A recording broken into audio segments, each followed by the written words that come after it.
Bom, vamos continuar então com a nossa programação.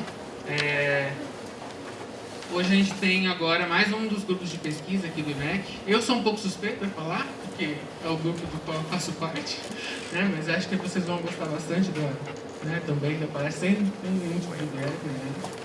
Então, bom, quem vai apresentar o grupo hoje é o professor Paulo José da Silva e Silva, possui graduação em Ciência da Computação pela USP, mestrado, doutorado e livre docência em Matemática Aplicada também pela USP. Atualmente é professor associado aqui do DMA e atua também como coordenador do Centro Nacional de Processamento de Alto Desempenho de São Paulo. Professor, a palavra é sua. Bom, então vamos lá. Eu fiquei pensando bastante o que fazer com essa palestra, porque me encomendaram uma palestra para eu falar sobre o grupo, sobre a área e tal. E essa é uma tarefa bastante difícil, na verdade, né? Primeiro porque envolve falar sobre pessoas com as quais eu convivo diariamente, então a gente não consegue fazer jus ao que vai ter que falar, mas vamos ver o que eu consegui fazer aqui.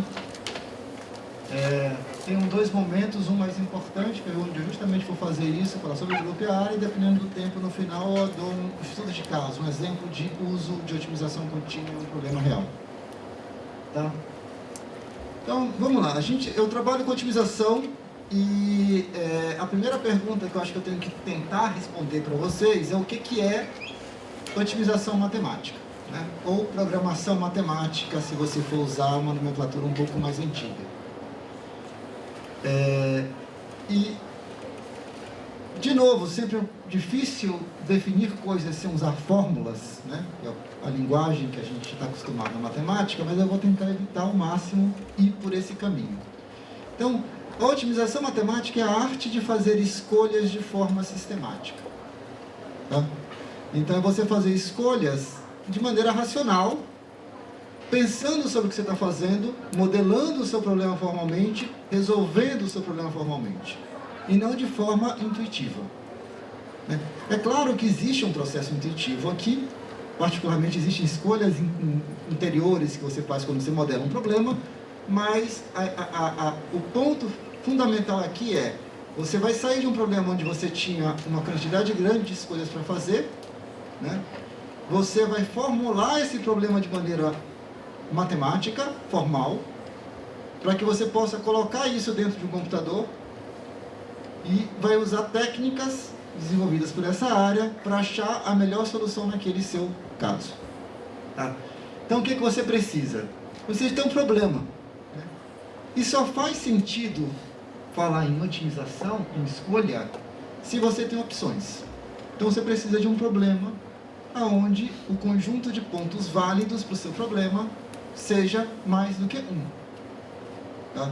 Então, no começo aí da ciência, como a gente observava o mundo físico, e no mundo físico a gente tinha a sensação que acontecia sempre a mesma coisa se a gente repetisse perfeitamente bem as condições, tudo que se fazia em matemática, em física, uma das principais perguntas que a gente tentava resolver é: se eu modelei bem, será que eu consigo provar que para esse meu modelo existe uma única solução? Tem solução e a única? Essas eram as duas perguntas fundamentais. Tem solução e a única. Porque isso representava a nossa expectativa sobre o problema. Uma única solução. Esse tipo de problema para mim não é interessante. Né? Então, se existe uma única trajetória que o avião pode fazer, bom, não me interessa. Agora, se ele pode tomar múltiplos caminhos, vai me interessar, porque eu posso perguntar qual é o melhor caminho. Então, para isso você precisa de um problema onde exista mais de uma possível solução como resposta. E para isso você precisa definir formalmente o que são as soluções. O seu conjunto de soluções viáveis, possíveis, em matemática ou em otimização matemática, a gente usa restrições, que são funções que limitam as suas escolhas. Né? Essa é a ideia das restrições. Os pontos que obedecem a todas as restrições, a gente chama de pontos viáveis. E sobre esses pontos viáveis, a gente tem que ser capaz de descrever formalmente o que é um ponto ser melhor do que outro. Então você precisa ter o que a gente chama de uma função objetiva, uma função que devolve um valor numérico, que você fala, olha, se o ponto for melhor, esse valor numérico é, vamos supor, o valor numérico é o dinheiro que você vai ganhar, então é o maior possível. Ou o valor numérico é o dinheiro que você vai perder, então você quer o menor possível, né? Então, você, em geral, tem essas duas opções, maximizar ou minimizar, dependendo se aquilo é desejável ou indesejável. Tá? Para fazer isso daqui bem feito, você precisa de uma linguagem que permita que você faça isso de forma sistemática, de forma objetiva, e essa linguagem é a matemática. Então isso cai dentro do domínio da matemática, porque a matemática é a linguagem que o ser humano conseguiu criar ou descobrir, a gente pode discutir sobre isso, que nos permite descrever de maneira objetiva as situações. Tá? E por fim, você precisa de métodos que, uma vez que você descreva o seu problema de maneira matemática, definindo o que são as possíveis soluções que você aceitaria e qual dessas soluções tem uma cara melhor, você precisa de métodos que posso escolher quais são os melhores pontos. E esses métodos são algoritmos, né, de otimização, no caso, porque a gente está trabalhando com otimização. E faltou uma bolinha aqui, você tem que implementar. Né? Você tem que sair do mundo, né, abstrato e descrever no papel, você tem que implementar e resolver o problema de verdade. Porque aí com a solução você volta lá para o comecinho, para a aplicação e fala, ó, tá aqui, é isso aqui que eu achei como a melhor solução para você. Muitas vezes esse processo é interativo. Se você está de um problema de verdade, você vai descobrir que você esqueceu alguma coisa no meio do caminho aqui. Vai de novo refinar o seu modelo, né? Resolver de novo o problema, escrever de maneira matemática. Se for o mesmo tipo de problema, usar o mesmo algoritmo. Se for outro tipo de problema porque alguma coisa parou de valer, você vai ter que desenvolver outro algoritmo. E vai ficar nessa brincadeira aqui até ficar contente com a sua solução. Então, a otimização é essa arte de fazer isso de maneira sistemática, escolhas de maneira sistemática. Tá? E quem usa? Todo mundo. Hoje em dia, todo mundo. Você acha argumentos de otimização basicamente por todos os lados que você olha. Tá? E essa é uma das graças da área. Então, alguns exemplos. Programação de produção e logística. Né? Então, o cara lá do Mercado Livre vai decidir como é que ele vai mandar o pacote para a tua casa. Tem 50 milhões de caminhos, tem 50 mil carros que podem pegar aquele pacote. Eles vão fazer diferentes rotas. Qual é a maneira de fazer isso? Minimizando o custo de transporte. Um plano de otimização.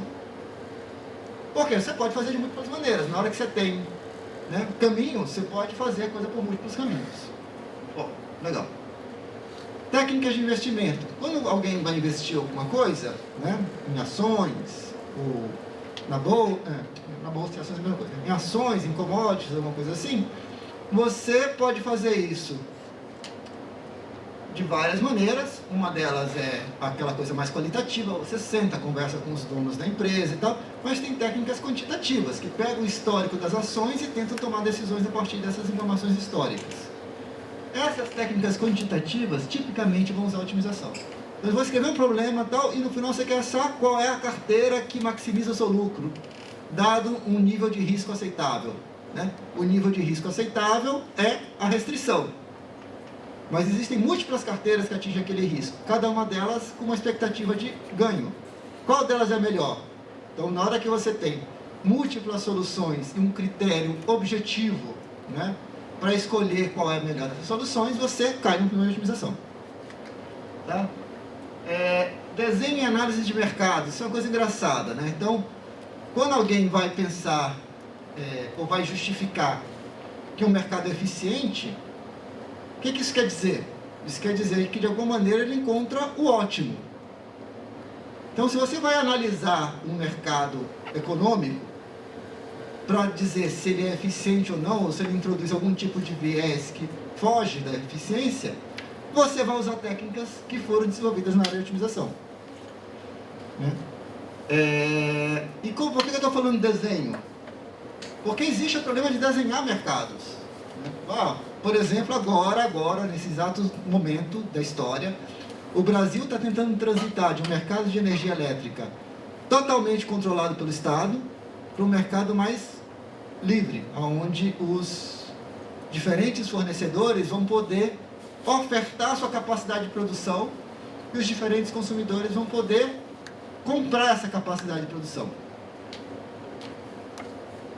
Você tem que garantir que as regras que você vai colocar de como é que pode ser ofertado e como é que pode acontecer a compra garantem a eficiência social do problema. Então você vai desenhar diferentes regras e vai analisar matematicamente se aquilo está gerando problemas ou não. Isso está sendo feito hoje no Brasil. Não se faz isso assim só, estou aqui pensando. Não, você escreve modelos, você roda algoritmos, você faz simulações para poder ver se aquilo que você está pensando em fazer funciona ou não, ou para descobrir potenciais problemas no seu mercado. Problemas inversos, esse aqui é um exemplo curioso. Tem coisas que você não consegue medir diretamente, você só consegue medir diretamente. Por exemplo, para saber o que tem dentro da gente, para medir diretamente só tem um jeito. Tem que cortar. Tá? Então, como isso é assim meio radical, normalmente a gente procura uma outra solução. Qual é a outra solução? Você passa alguma coisa que consegue atravessar a gente sem cortar. E mede como é que essa coisa muda ao passar e chegar do outro lado. Né? Por exemplo, você emite radiação, ela passa por você, passa pelo outro lado, dependendo do que tem no meio do caminho, que tipo de órgão tem no meio do caminho, isso vai atenuar aquela radiação de uma maneira diferente. Né? Ressonância magnética, mesma ideia. Você passa um campo magnético, dependendo do que tem no meio do caminho, isso vai atenuar o campo magnético de uma maneira diferente. O que você mede do outro lado não é a imagem, é como o campo magnético foi afetado ao atravessar você. É isso que você mede. Como é que você transforma isso numa imagem? Você cria um modelo matemático que descreve qual seria o comportamento do campo magnético. E você procura quais são os parâmetros desse modelo matemático que gerariam o que você observou na vida real. E os parâmetros são o quê? As diferentes densidades dos seus tecidos ao longo da passagem daquele campo magnético. Como existem múltiplas possibilidades, você vai procurar os parâmetros que melhor ajustam o que você mediu. De novo, é um problema de otimização. Esse tipo de problema é altamente instável do ponto de vista numérico, é conhecido como problema inverso.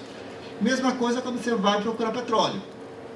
Quando você vai procurar petróleo, você tem dois jeitos de fazer. Você pode fazer um monte de buraco, até achar petróleo, ou você faz uma coisa mais barata, que é, você gera explosões controladas na superfície, que vão gerar ondas sonoras, que vão atravessar e bater e refletir nos diferentes tipos de rocha de diferentes maneiras.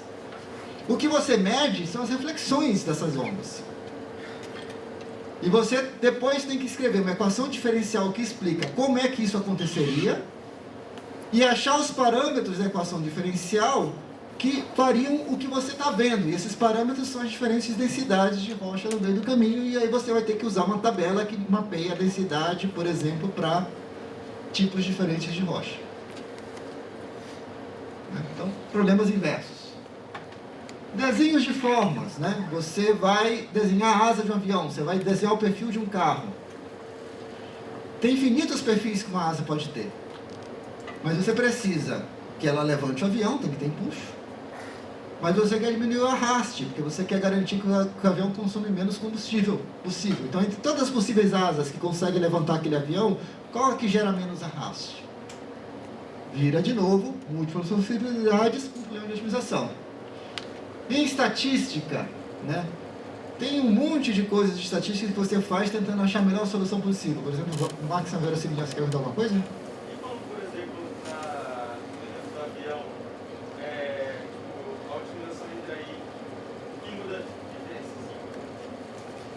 Eu quero achar o que eu tenho melhor arraste, mas também eu quero achar o que tem maior impulso. Muda muita coisa? Não é o maior impulso, aqui eu gosto de achar um que garante que o avião se mantém no ar. Isso também. Então um impulso mínimo, não o maior impulso. Dentro daqueles que conseguem atingir aquele impulso, qual que te dá o menor arraste? Entendeu? Aí quando eu quero ter dois máximos. O que ele está perguntando é assim, e um problema onde eu tenho naturalmente mais de um objetivo? Né? Por exemplo, o problema de investimento, é um exemplo clássico. Eu quero, ao mesmo tempo, isso é impossível, tá? A carteira que me dá o maior lucro possível com o menor risco possível. Né? Dois objetivos naturais. Eu quero maximizar o lucro e minimizar o risco. O que eu faço? Também é assunto da área de otimização. A gente chama isso de otimização multiobjetivo. Existem diferentes técnicas para atacar isso. Do jeito que eu estou explicando, eu estou explicando do jeito mais simples, que é, você decide o nível de risco que você está disposto a correr, eu acho a carteira de maior lucro com aquele nível de risco. Aqui eu estou fazendo a mesma coisa. Você decide o nível de empuxo que você precisa ter para manter aquele avião no ar, e eu procuro a melhor asa no sentido de minimizar o combustível. Mas existem também, você tem razão, aí eu posso olhar para isso como dois objetivos separados, e eu quero lidar com esses dois objetivos. Em geral, o problema de dois objetivos é que eles conflitam, né? E aí você tem que, de alguma maneira, achar um equilíbrio entre os diferentes objetivos. Tem técnicas para isso. Um outro exemplo que está muito, muito na moda, hoje você vai numa palestra, num congresso de otimização, parece que você está num congresso de aprendizagem de máquina, porque metade das palestras, das falas são sobre problemas de aprendizagem de máquina. Por quê? Porque IA moderna é você fazer o quê? É você falar o seguinte: eu vou escrever esse programa aqui que tem um monte de parâmetros e pode calcular um monte de funções diferentes. Uma rede neural profunda. Ela tem dezenas de milhões de parâmetros. Cada parâmetro define uma função diferente. Aí eu pego essa função, que tem 1 milhão de parâmetros para definir, 1 zilhão na verdade, são vários milhões de parâmetros para definir, e eu começo a fazer o seguinte: se eu estivesse usando essa função para olhar para essa imagem e ver se isso aqui é um gatinho ou um cachorro, o que ela vai me dizer? Ela me dá um número que eu associar o cachorro ou o gato. E você começa a dar exemplos. E aí o que você quer fazer é encontrar os parâmetros que você coloca naquela função complicada, que fazem com que a resposta dela melhor se aproxime à resposta correta em milhões de exemplos. Isso, de novo, é um problema de otimização. Treinar uma inteligência artificial, via de regra, 90% das vezes, recai em um problema de otimização. Então, IA moderna é baseada, entre outras coisas, né? Tem toda essa arte de descobrir como escrever funções gerais o suficiente para capturar coisas interessantes dentro de domínios específicos, imagens, som, fala, né? Fala no sentido de texto, né? Não no sentido de falar, no sentido de discurso, né? De escrever textos que fazem sentido. Mas depois que você faz isso, que você dá os exemplos, na hora de treinar a inteligência artificial, você vai usar a otimização. E por isso que tem tanta palestra de otimização, porque as palestras de otimização são: olha, já tenho aqui a minha rede neural, quero treinar, que tipo de algoritmo eu uso? Eu tenho aqui minha máquina de suporte vetorial, preciso treinar, que tipo de algoritmo eu uso? Né?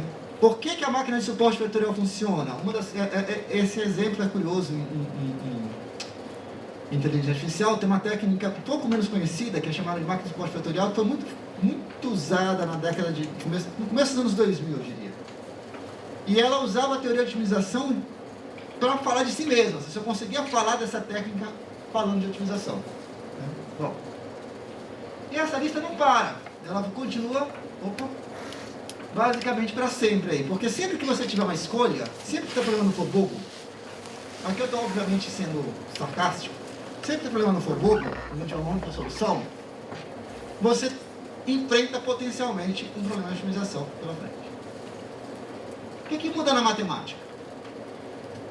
Muda na matemática uma coisinha simples, mas que lá no ensino médio vocês veem que essa coisinha simples não é tão simples assim. Que é você sai do mundo das igualdades para o mundo das desigualdades. O que eu quero dizer com isso? Como que você consegue garantir que um problema tem solução e é única? Tipicamente descrevendo os candidatos a soluções por um monte de igualdades, e cada igualdade vai diminuindo a dimensão até que você chega numa única solução. Intersecções de igualdades tendem a gerar conjuntos cada vez menores até chegar num ponto só. Então, a matemática do século XIX, do começo do século XX, sempre falava de igualdades. Agora, você pode ter infinitas desigualdades e ter ainda um monte de soluções. Um exemplo típico é você pensar na definição de um poliedro, né? Então, o que é um triângulo? É o cara que está para o lado de cá desse hiperplano, para o lado de cá desse hiperplano, para o lado de cá desse hiperplano. São 3 hiperplanos, desigualdades com relação a esses hiperplanos. Define um triângulo. O que é um círculo? Um círculo é uma figura que está de um certo lado de infinitas tangentes. Então, não importa quantas desigualdades você acrescentar, você ainda tem chance de chegar em problemas que têm múltiplas soluções. Então, a matemática da otimização, ela fala muito das desigualdades, mais do que das igualdades. Porque elas saem da situação onde, tipicamente, se você for aumentando o número de restrições, você chega na solução única. E aí aparece uma coisa que arrepia um pouco quem estuda matemática de maneira clássica, que é, aparecem bicos por todos os cantos. Aqui a brincadeira de propósito, né? E lá se foi a diferenciabilidade. Então, você perde a diferenciabilidade naturalmente quando você aceita que você não está perguntando mais se você está numa intersecção de semi-espaço. Você está perguntando de que lado de vários semi-espaços você está. Cada vez que dois se encontram, você tem um bico ali. Isso destrói a diferenciabilidade. Então você precisa de uma matemática que não usa noções clássicas de cálculo. Você precisa mudar a sua matemática. Você para de aproximar coisas por subespaços ou por conjuntos lineares e você passa a aproximar por cones, que são coisas pontudas, justamente para conseguir capturar de maneira correta esses bicos. E o seu cálculo vai virar uma coisa que a gente chama de análise variacional, que é uma espécie de cálculo multivalorado que foi desenvolvido para estudar esse tipo de problema. Tá? E uma outra coisa curiosa é que, assim como somar, subtrair, multiplicar, dividir, né, compor, são operações fundamentais em cálculo, em otimização aparecem duas operações fundamentais novas, que é maximizar e minimizar. Então, se você já está fazendo otimização, você pode começar a fazer perguntas do tipo: eu quero resolver um problema cuja as possíveis soluções viáveis são soluções de um outro problema de otimização. Vou dar um exemplo para vocês. Definição de preço. Então, eu quero definir os preços para um conjunto de bens, de tal maneira a garantir que a sociedade se comporte de maneira correta. Por exemplo, ela não tente consumir demais um desses bens além da capacidade de produção. Então, quando você modela isso, você tem dois agentes. Você tem um agente que está por fora, que é o cara que está definindo os preços, que, sei lá, é o Estado, é a empresa grande que está definindo esses preços. Mas o cara, para modelar corretamente, ele tem que modelar por dentro, né, os agentes que são racionais e que vão tentar agir de maneira ótima. Então, o problema de dentro, que modela essa racionalidade e essa ação de maneira ótima, é um problema de otimização. Então, você tem um problema de otimização onde uma das funções de dentro é: eu só quero olhar para pontos que resolvem um outro problema de otimização. Então, você entra nessa situação onde você começa a achar natural maximizar e minimizar. E isso gera problemas muito mais complicados, porque você, lá se foi a diferenciabilidade, na hora que você faz isso. Tá? Aqui, para abrir um parênteses, eu estou falando de otimização matemática de propósito, né? E se vocês forem olhar, o nome do meu grupo é otimização contínua, não otimização matemática. E eu quero, então, falar um pouquinho sobre a diferença que tem entre o discreto versus o contínuo. Que, em algum sentido, é a diferença entre aproximar ou enumerar. Um problema contínuo, se o conjunto de soluções dele, você consegue transitar de uma solução para outra, passando por soluções vizinhas, de maneira contínua, sem dar saltos.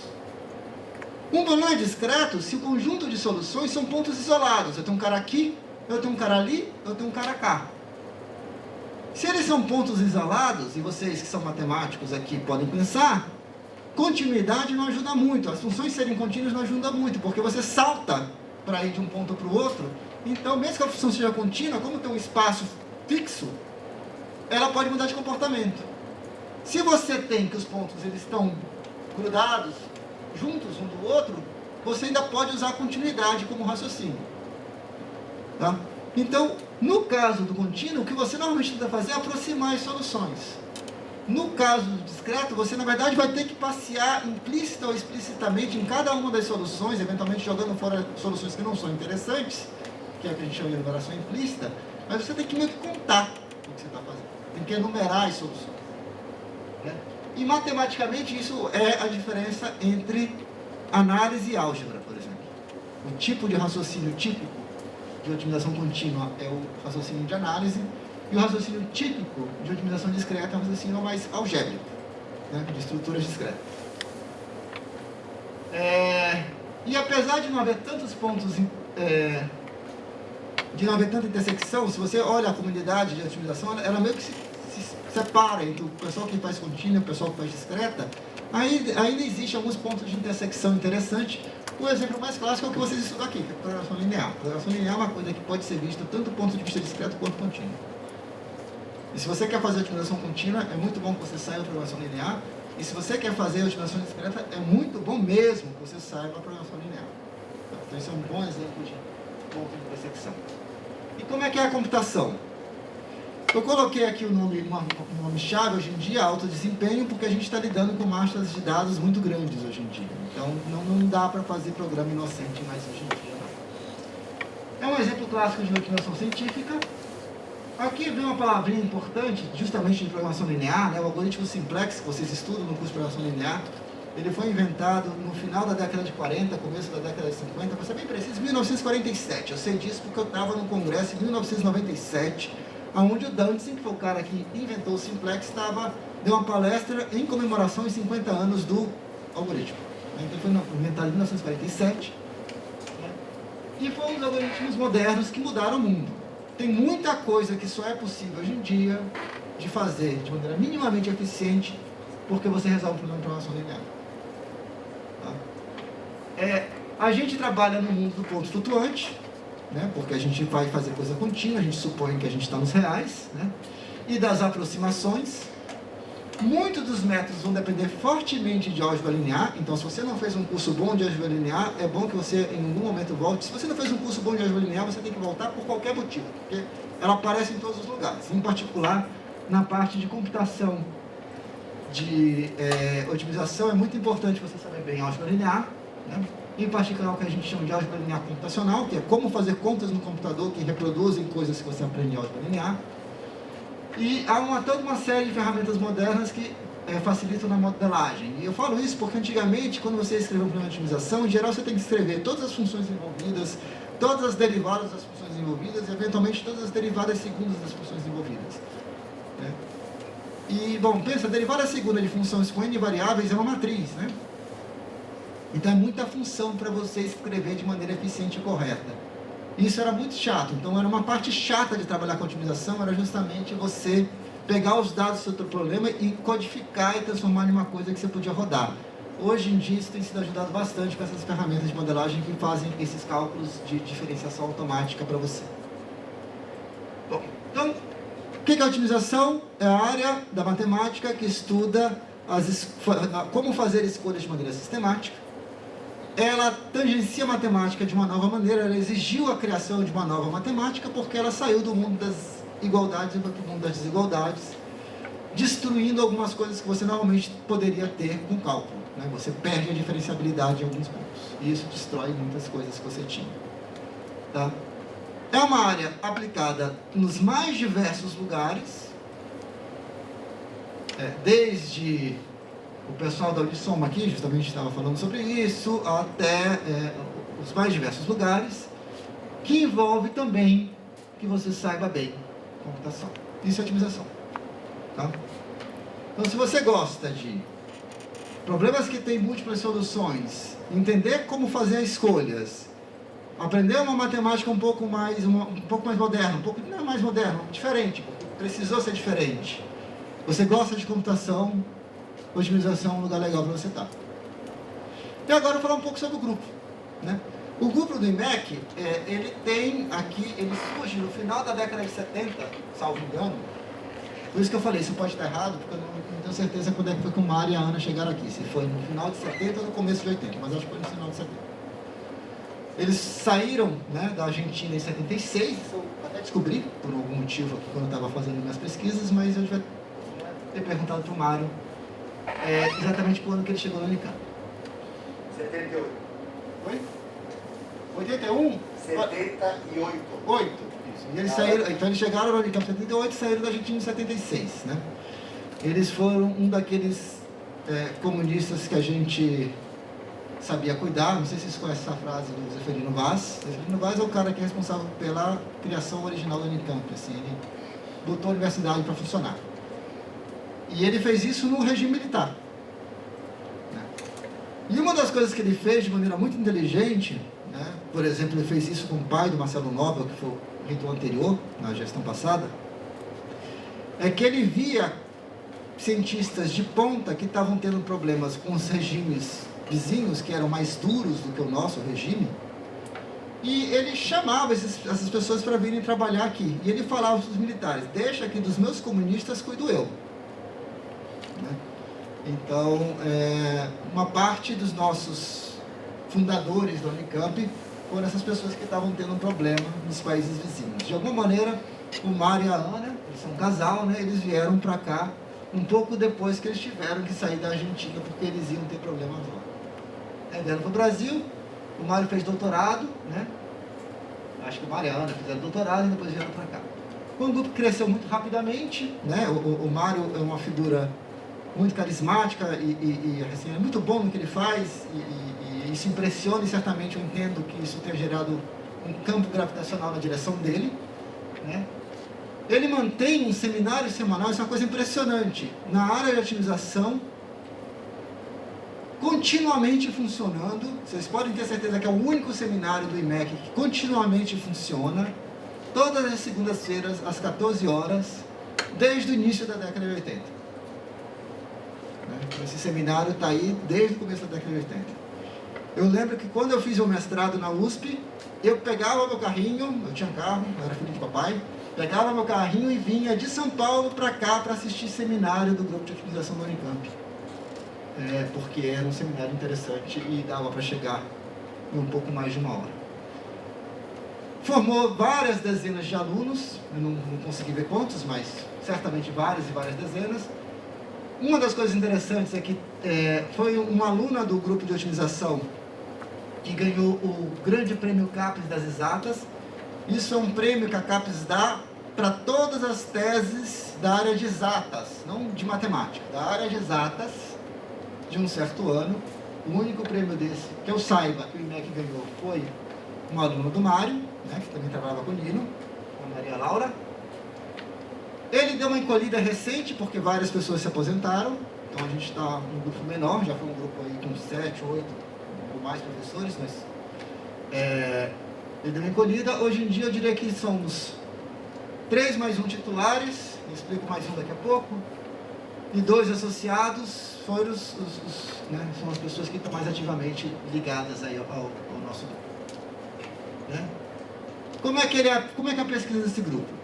O que é importante destacar é que a gente atua em todas as frentes. Então, se faz teoria, se desenvolvem algoritmos, que são técnicas de solução, se trabalham em implementações.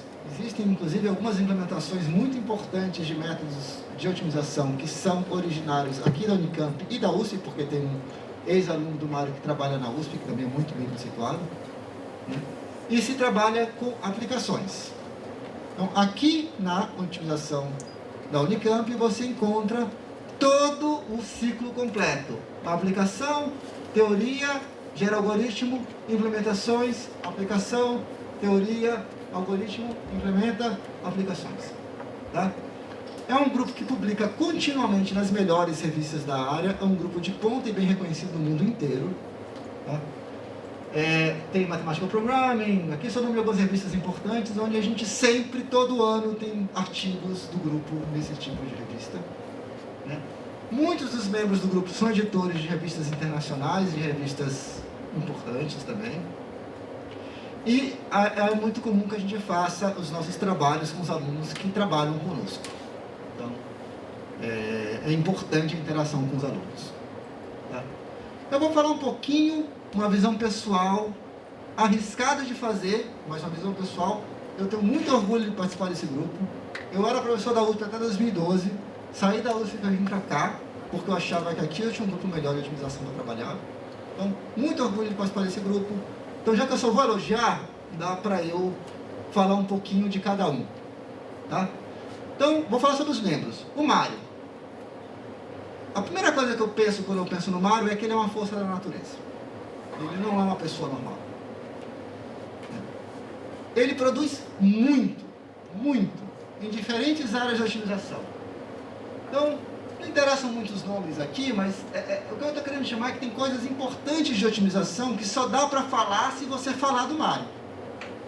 Porque ele fez contribuições fundamentais nisso daí. Isso é reconhecido internacionalmente. Tá? Além de gostar de fazer aplicações em algumas áreas. Por exemplo, ele fez alguns trabalhos muito importantes com aplicações na área de química. Né?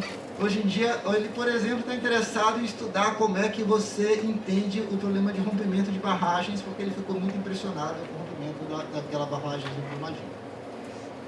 Tá? Ele é um dos mais destacados pesquisadores do país na área de matemática aplicada, certamente, talvez o mais destacado, e um dos mais destacados do mundo. Professor emérito da Unicamp, não sei se vocês sabem o que é isso, mas você tem, professor titular é uma coisa legal, você virou professor titular. O professor emérito vai dizer o seguinte, o cara vira professor emérito, em geral, depois que ele aposenta, e é um prêmio que a universidade, não é um prêmio, né? É um reconhecimento que a universidade faz pela sua contribuição fundamental para você, para a universidade. Né?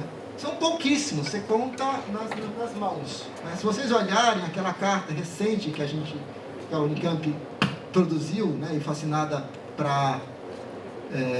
em favor da democracia no Brasil e tal, e se vocês lerem o que fala, é assinado pelos professores eméritos e mais alguma coisa, porque ser emérito é realmente muita coisa. Tá? Ele é professor emérito, ele orientou dezenas de alunos que estão nos mais diversos lugares. Uma coisa curiosa sobre o Mário, ele parece bravo, mas ele não é, mas ele parece. Fala. Ele dá uma matéria desde 2020. Oi? Ele dá uma matéria desde 2020 sobre otimização com as barragens, né? Ele tem dado uma matéria que fala sobre barragens algumas vezes assim. Ele parece bravo, então ele tem um bigodão assim, ele tem uma cara carrancuda. Você parece que ele vai morder, mas não morde, né? Eu garanto.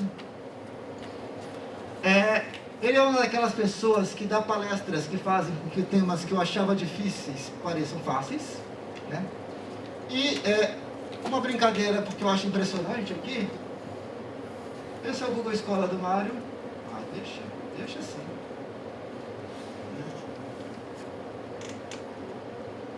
Que mostra os artigos mais importantes dele. Ele chega a ter artigos com 4.000 citações. Eu não sei se vocês têm alguma ideia do que é isso, mas a gente sofre para conseguir ter 100 citações no artigo.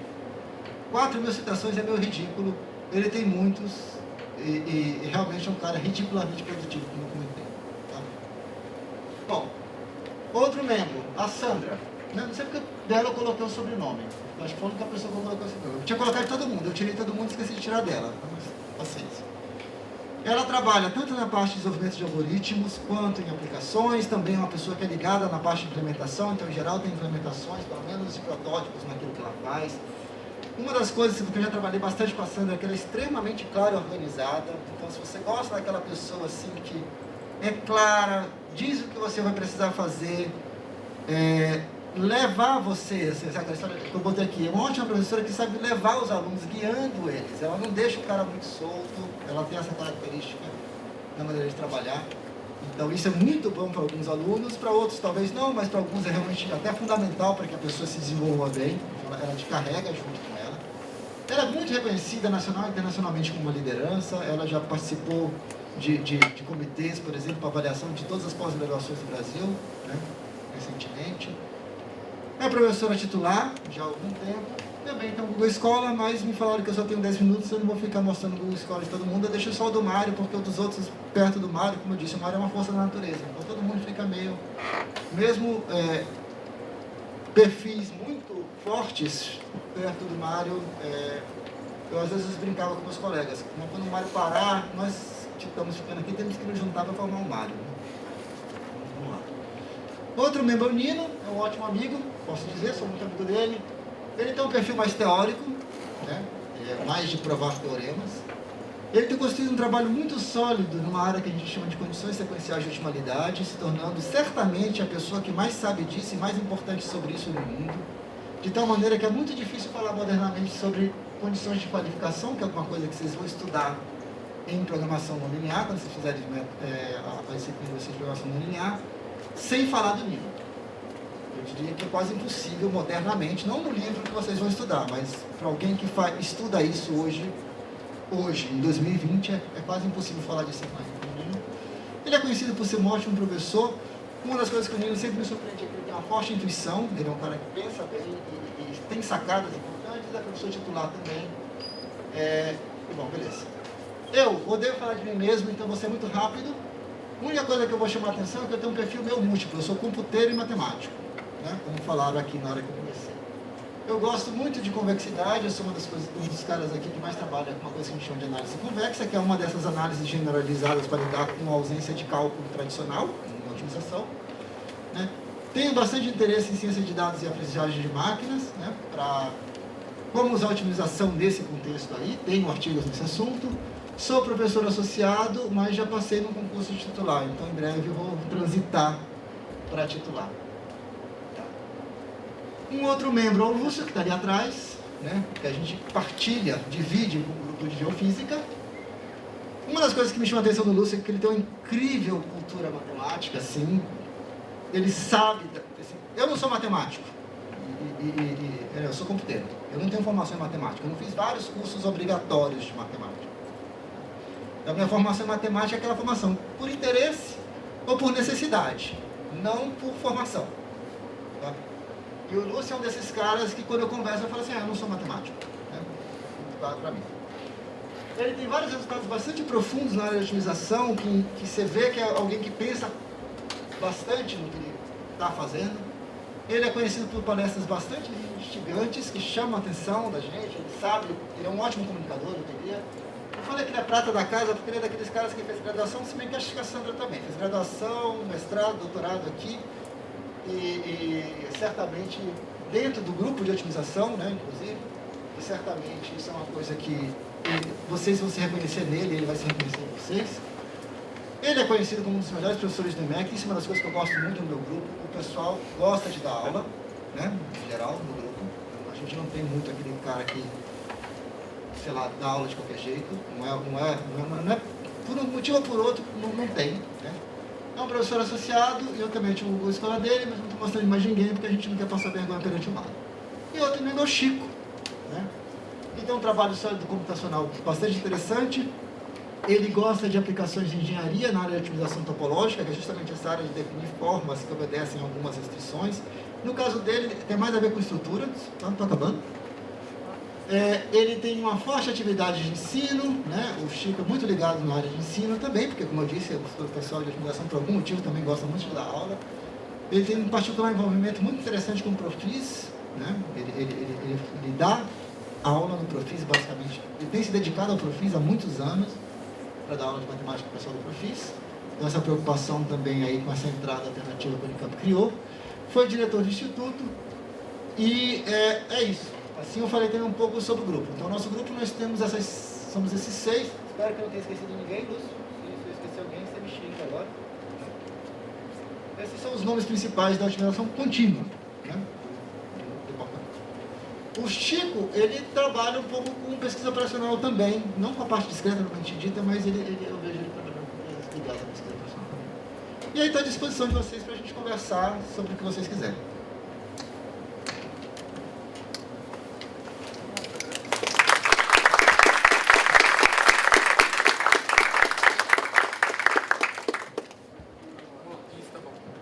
Perguntas, pessoal, para o professor Paulo.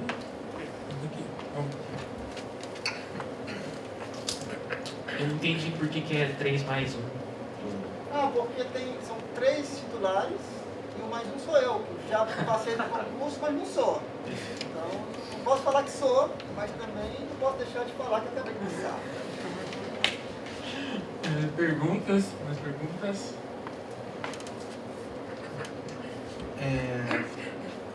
Como é que funciona mais essa questão de trabalho de grupo, em questão de otimização com os alunos? Porque na palestra anterior, né, foi a questão com a Insoma, eles mexem muito nessa parte de otimização, mas é mais uma área de trabalho, mercado de trabalho. E você trouxe esse grupo de trabalho, e assim, eu conheço todos os professores individualmente, já tive aula com o senhor, o Tunis, o Chico, enfim, todos. Né? Estou tendo aula com a Sandra agora, com o Mário semestre passado, enfim. E eu nunca tinha ouvido falar da parte do grupo, de formação legal. Mas assim, como é que funciona mais essa interação com os alunos? É algo mais voltado talvez para pós, ou mesmo para graduação, talvez mais C? A gente tem, na boa, a gente tem um pouco de tudo. Né? O Lúcio, por exemplo, é conhecido por orientar um monte de C. Né? jamais conseguiria. Eu atualmente estou orientando duas, Rangel e um outro rapaz, é de fora aqui da Capital. Mas também todos temos alunos de pós, a gente tem tido uma baixa na demanda de alunos de pós, uma coisa que eu tenho sentido nos últimos anos. Não tenho certeza de porquê, porque a gente é quem melhor se encaixa, fora quem faz IA por IA, né? Que, sei lá, Florindo, por exemplo, Marcos Vale. Aí você começa a ir saindo um pouco, né? Tem o Estevam, que faz um pouco, né? Mas, particularmente o Florindo, um cara que faz IA por IA, a gente é o que faz a matemática mais próxima de inteligência artificial e esse tipo de problema. Então, eu achava que a gente vai ser mais, sei lá, atrativo, Microsoft. A gente tem o nosso seminário, esse é um dos pontos de comunidade que a gente tem. Né? A gente tem um seminário longo, aí que está aí desde a década de 80, toda segunda-feira, então o ideal dos alunos participam dos seminários, particularmente os alunos de pós. De graduação é mais complicado porque eles têm os horários deles, mas os de pós a gente já avisa para o cara, o ideal é que você reserve a sua segunda-feira às 2 para assistir o seminário. Então, a gente tem os seminários, a gente tem um laboratório no bloco novo também, que é um laboratório lá que tem 10 assentos mais ou menos para alunos, atualmente está subutilizado, é um laboratório no bloco, bem novo. E, tipicamente, com os professores, a interação se dá por reuniões. Eventualmente, acontece também da gente se juntar em grupos de orientador e orientador para orientar alunos também. Eu esqueci de falar de uma pessoa, então vou falar muito rapidamente. Tem uma pesquisadora que não fica aqui, ela não mora aqui, mas ela está associada ao IMEC, que chama Cláudia Sagastizaba, que também está ligada ao grupo. Ela é uma pessoa muito interessante porque ela tem muita vivência no mercado de energia elétrica. Então ela tem uma visão, ela tem uma pegada teórica super forte, mas ela tem uma visão prática de usar isso para resolver problemas. Não falei dela porque ela não é professora, propriamente dita, ela não é contratada pelo IMEC, mas ela é uma pessoa que orienta na área e que é uma pessoa muito importante na área de utilização do uso. Por isso mesmo ela não é professora, porque ela não conseguiria parar num lugar para ficar dando aula. Ela viaja o tempo todo. Eu vou só complementar antes de passar para outra pergunta. Ele é aluno, pode falar. Exatamente. Então, assim, eu na graduação era um pouquinho largado, assim, então eu ia, né, fazendo as disciplinas, correndo atrás de tudo, então, e eu vim da licenciatura, né, eu fui fazendo, na época, eu sou de um catálogo que ainda permitia fazer 20 créditos do IMEC, então eu tinha muito interesse na aplicada. Eu só fui conhecer os professores da aplicada já muito no final do curso, porque, né, comecei na licenciatura, então eu conheci o grupo, assim, quando eu fiz P-Não-L, que aí eu fiz P-Não-L com a Chet foi uma das professoras do grupo que acabou se aposentando, foi quando eu falei, gosto disso aqui, quero, né, saber mais um pouco disso. Por mais um pouco de sorte, eu tive análise numérica com a professora Sandra, acho que é o que você falou que está fazendo, né? Então foi quando eu falei, olha, gostei muito disso, né? E aí pedi para fazer uma EC com ela e desde então sigo no grupo de otimização fazendo, né, pesquisa nessa área. Então, mas foi assim, eu acredito que a gente tem algumas disciplinas de otimização mais para o final do curso, assim, né? Eu acho que... Porque elas exigem um conhecimento prévio, então fica difícil você definir a ordem. Então, acho que às vezes, não sei, eu percebo que às vezes o pessoal já no segundo ano já tem muito interesse em querer fazer coisas e aí geralmente ainda as disciplinas que a gente fez até o momento ainda não levaram a gente. Então, assim, né, acredito que esse seja um dos critérios talvez para, né, conhecer melhor. E aí, uma das outras coisas é a CEMAP, né? Uma das ideias do evento é poder aproximar um pouco, né, principalmente o pessoal que acabou de entrar, o pessoal, né, tem um pouco de interesse, né, na área acadêmica, né, dos grupos de pesquisa do IMEC. Então a gente está tentando trazer aí todo dia um grupo para vocês poderem conhecer quem são os professores do grupo e, né, poderem se aventurar aí, né. Enfim, perguntas, mas uma última pergunta, professor Paulo? Opa! Eu queria saber um pouco sobre os seminários, eu não conhecia, e é aberto, tem que fazer inscrição. Não, os alunos da graduação também conseguem acompanhar os seminários? Como funciona? Vamos lá, o seminário é aberto, é público. A gente tem feito nos últimos tempos o seminário naquela sala 151. Primeiro andar, quando você olhando para o fundo do prédio de canto esquerdo. Ou se for. 151. Mano, 151. Porque a gente está fazendo o seminário em conjunto com a USP, então a gente transmite usando um robozinho, que não serve para nada, serve para... Tá vendo? É fazer dinheiro público valer, é otimizar. Então a gente tem funcionado bem isso daí. De fato, o seminário de otimização é para pessoas que já sabem otimização tipicamente. Então eles exigem que você esteja inserido naquele contexto para você aproveitar bem. Você pode fazer o que o meu orientador de doutorado chamava de educação musical. Entrar num lugar e sentar e ficar ouvindo os caras falando, sem entender muito, mas ver se você gosta da música. Mas seria difícil, por exemplo, um aluno de graduação que não fez PNOL e que não tem interesse específico na área, sentar lá e ficar assistindo e tentar entender. Eu acho que não ia funcionar bem. Mas um momento, você sentar, sentir a vibe, sentir o que o pessoal está falando, às vezes isso também pode ser interessante, eu não acho ruim. Nem quando eu vou assistir, sei lá, uma palestra de áudio. Basicamente a áudio eu sinto lá e assisto. E o que eu estou fazendo naquele momento é educação musical. Alguma coisa fica, a gente não sabe formalmente o que é, mas fica. Obrigada. Mais alguma pergunta? Bom, vamos agradecer então mais uma vez ao professor Paulo.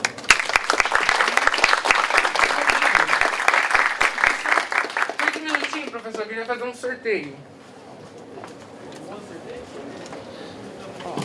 Bom, vamos lá.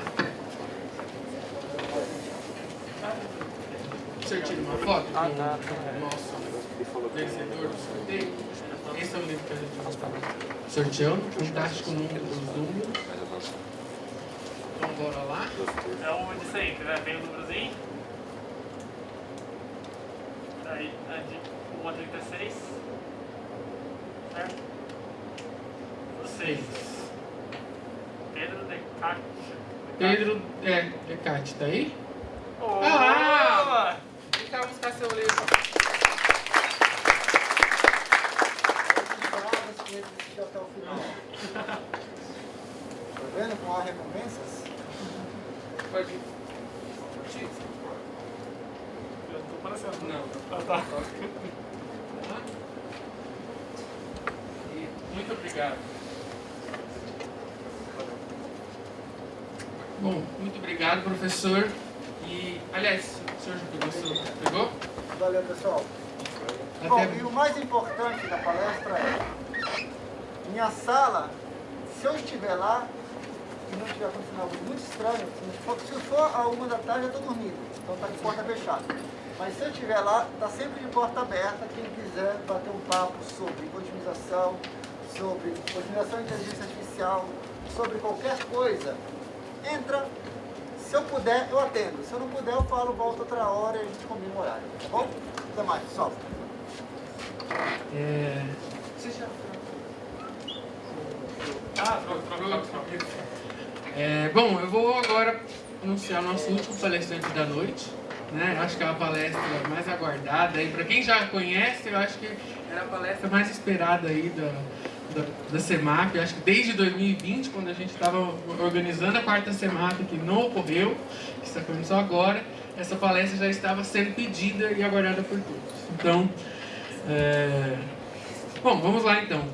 Dispensa apresentações, mas eu vou apresentar mesmo assim. Professor Lúcio Tunes dos Santos, possui graduação e mestrado em Matemática Aplicada aqui pelo Unicamp. É doutor em Engenharia Elétrica também pelo Unicamp. Livre docente em otimização. É professor do Departamento de Matemática Aplicada, atua no grupo de Geofísica Computacional e no de Métodos Computacionais de Otimização. Fez pós-doutorado na Rice University. Foi professor visitante no Instituto de Geofísica da Universidade de Karlsruhe, na Alemanha. E seus interesses profissionais incluem modelamento e imaginamento sísmico e otimização não linear. Atualmente é coordenador também da extensão do EMEC. Bom, professor, a palavra é sua. Obrigado.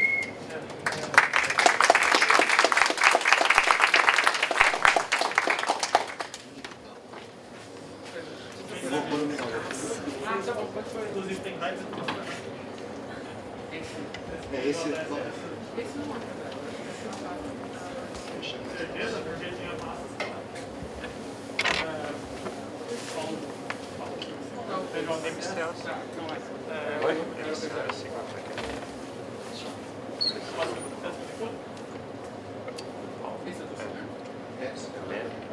Depois eu tiro. Quer que eu procure o Paulo agora? É só conectar o pointer. Já vou. Ah, não, vou deixar. Não? Ah, então tá bom. Prefiro usar aqui. Ah, perfeito. Tá dando para ouvir? Sem o microfone. É que sem o microfone aí a gente não consegue gravar. Ah, tá bom. Então tá bom. Eu vou esquecer e alguém me avisa para eu Tá bom. fazer isso. Cadê o outro? Ok, pessoal, boa noite. Bom, antes de começar a palestra, a primeira coisa que eu quero falar é que bom estar de volta, né? Quer dizer, a gente nunca saiu, eu nunca aqui. Mas você saiu de volta presencial e a CEMAP, né? Que eu acho que é um evento super legal, o Jean já estava comentando. Faz 2 anos, sei, né? Então voltou. E ali já é um comecinho, né? Para quem... Espero que vocês curtam a série. A palestra vai ser baseada nas séries da televisão. E essa é atualmente a minha série predileta. Quer dizer, agora já estou mudando para Sandman, mas essa até agora vocês sabem qual é, né? Stranger Things, que é... Aliás, para quem assiste também o Cepromat, eu já dei uma palestra com o nome Stranger Mat, né? Mas essa que bom que vocês estão de volta. Então, isso é para começar. E a palestra, então, é esse daí. Bom, acho que todo mundo hoje em dia assiste a Netflix, né? Mas tudo bem, esse aqui é uma brincadeira, claro. Na verdade, é uma homenagem a algumas séries. Eu vou chamar de Matflix. Se vocês forem na página do Matflix, tem aquele slogan lá em cima, só que não é teoremas, né? Tá filmes, séries e muito mais, sem limites. Né? Agora aqui é com limites. A gente não tem problema nenhum com limite. Ok, então o que nós vamos contar aqui rapidamente é isso aqui. A primeira brincadeira, para ficar bem lúdico, se vocês conhecem, são filmes e séries, não necessariamente da Netflix, tá? Alguns eu peguei que não são, porque não dava para não dizer, eu falei, não, eu preciso pôr isso também, né? Mas vocês conseguem reconhecer quais são as séries e os filmes? Alguns? O primeiro lá. Alguém assistiu? Esse é um filme. E o filme chama Perfeitos Desconhecidos. Alguém assistiu? Está na Netflix. Assistam, vale a pena. É uma comédia maravilhosa. Tem várias versões. Tem espanhola, francesa. Assistam a versão espanhola. É muito bom. Tem a ver com celular. Bom, o outro, O Homem que Viu o Infinito. Alguém assistiu esse filme? É a vida um pedaço da vida do Ramanujan, matemático Ramanujan. Bom, o outro, vocês conhecem. Olha a brincadeira, né? Terceiro, Na Casa das Bolas. Na Casa de Papel, né? Bom, Breaking Bad está fácil. Breaking Bad. Eu Sou o Número 6174. Eu não sei, esse é um filme que muita gente não viu, chama Eu Sou o Número 4. Alguém assistiu? Vale a pena, é ficção, é divertido. Bom, Mirror, Mirror. Tem 2 filmes que podem ser. Uma série e um filme. Black Mirror e Mirror, Mirror. Tem um filme chamado Mirror. Bom, Stranger Things, né? Claro, Stranger Things.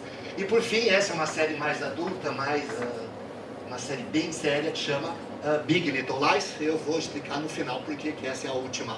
A ordem vai ser exatamente essa, mas a última, depois eu falo porque que ela é a última, tá bom? Então vamos começar com Perfeitos Desconhecidos, né?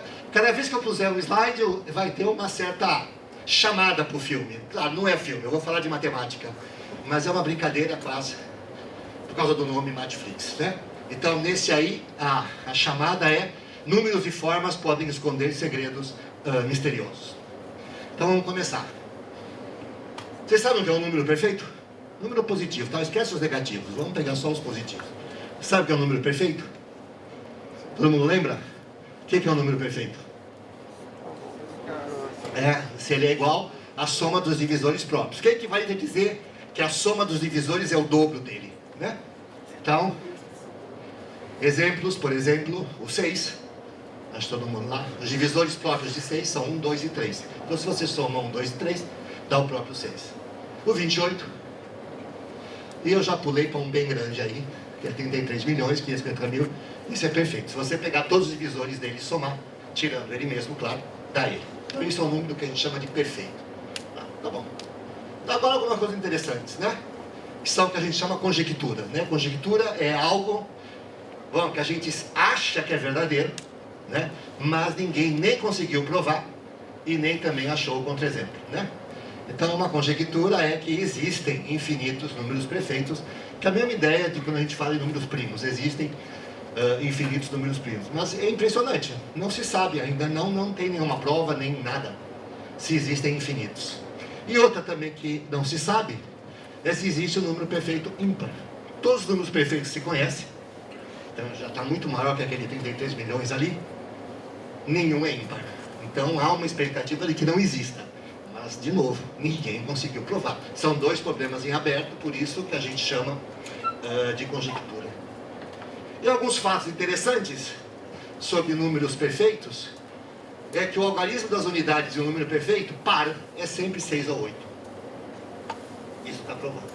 Então, todos os números perfeitos, pares, terminam em 6 ou 8. Por que eu falo par? Porque eu não sei se tem algum ímpar e muito menos como termina. Eu não sei nem se existe, né? Ok, e outro fato interessante é que se existir um número perfeito ímpar, ele é maior que 10 elevado a 1500. Por quê? Ou é porque testaram numericamente, puseram no computador e foram testando, procurando, ou às vezes em matemática a gente consegue demonstrar algumas coisas, mas assim a partir de um certo valor. Então aí, por exemplo, talvez já provaram que ele não pode ser menor que isso. Mas é bem capaz que isso tenha sido experimentalmente, né? Testaram todos os números ímpares até 10 a 1500 e nenhum deles era perfeito. Bem capaz que tenha sido isso. Por favor, se sintam à vontade, levanta a mão, berra aí, pode perguntar, tá bom? Fica um pouco mais divertido. Alguém quer perguntar alguma coisa? Ok. Então esses são os sobre número perfeito. Alguém sabe o que é um número abundante? Bom, se perfeito é um número que os divisores, a soma é ele, o abundante é que a soma dos divisores é maior que ele. Ou seja, ele é menor que a soma dos seus divisores próprios. Então, a gente chama de abundante. É como se, olha, tenha mais. O perfeito é o que dá certinho. O abundante é, está sobrando. Tá bom? Bom, exemplos. O 12. A soma dos divisores próprios de 12 está aí. É 16, portanto 12 é abundante. Outro abundante é 18. Tá bom? Eu poderia pôr mais números abundantes, mas é só para dar um exemplo mesmo. Tá bom? Bom, fato sobre números abundantes, né? Será que é a mesma coisa que sobre os perfeitos? Que será que tem perfeito ímpar? Então será que tem abundante ímpar? Bom, os dois exemplos que eu dei são pares. Ou será que existem infinitos? E a resposta é sim, é um fato, já está demonstrado. Existem infinitos números abundantes, tanto par quanto ímpar. Existem infinitos abundantes pares e existem infinitos abundantes ímpares. Então, ser abundante é um pouco mais fácil do que ser perfeito, né? E o interessante é que o menor número abundante ímpar é 945. Até 945 não tem nenhum, né? Ou é perfeito, em geral são números primos, né? Que são menores, que são maiores que a soma. E outro interessante é que todo número maior do que 20.161 é a soma de dois números abundantes. Isso é só para quem sabe um pouquinho mais de teoremas e conjecturas. Tem uma conjectura famosa, que é a conjectura de Goldbach, que diz que todo número par é a soma de dois primos. E aqui nós temos algo parecido. É que todo número é a soma de dois abundantes. Perfeito. E número estranho, alguém sabe o que é? Hã? Não, menos não é bonito, né? Menos não é interessante, menor, né? Porque todo número primo, qual é a soma dos divisores do número primo? Divisores próprios do número primo? 1. Então, e os outros também, né? Sei lá, 7, tá bom, 9, não, 9 já não dá, já é maior. Tá? 9, por exemplo, é maior, porque o divisor de 9 é 1 e 3. Não tem muita propriedade interessante. Então, o estranho tem a ver com o abundante. O estranho, ele é um número abundante, ou seja, a soma dos divisores é maior que ele, mas nenhuma soma dos divisores próprios dele dá ele. Entendeu? O perfeito é tum. O abundante tem a mais.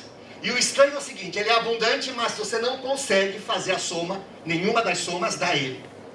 Um exemplo é sempre mais fácil, né? Por exemplo, 70. A soma dos divisores próprios de 70 é 74. Mas você não consegue aí pegar nenhuma soma daí de 2, qualquer soma possível entre esses elementos 1, 2, 5, 7, 10, 14, 35, que dê 70. Outra 836. Não vou escrever aqui todos os divisores, mas acreditem, ele também é estranho. Por que eu comecei no 70? Porque 70 é o primeiro estranho. Tá bom? Bom, aí lá vem as conjecturas para os estranhos.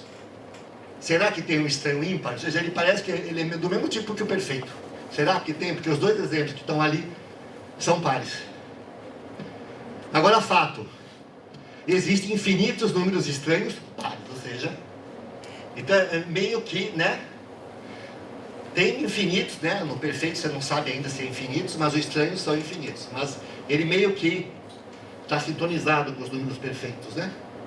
E também, né, se existir número estranho ímpar, ele é maior que 10 elevado a 21.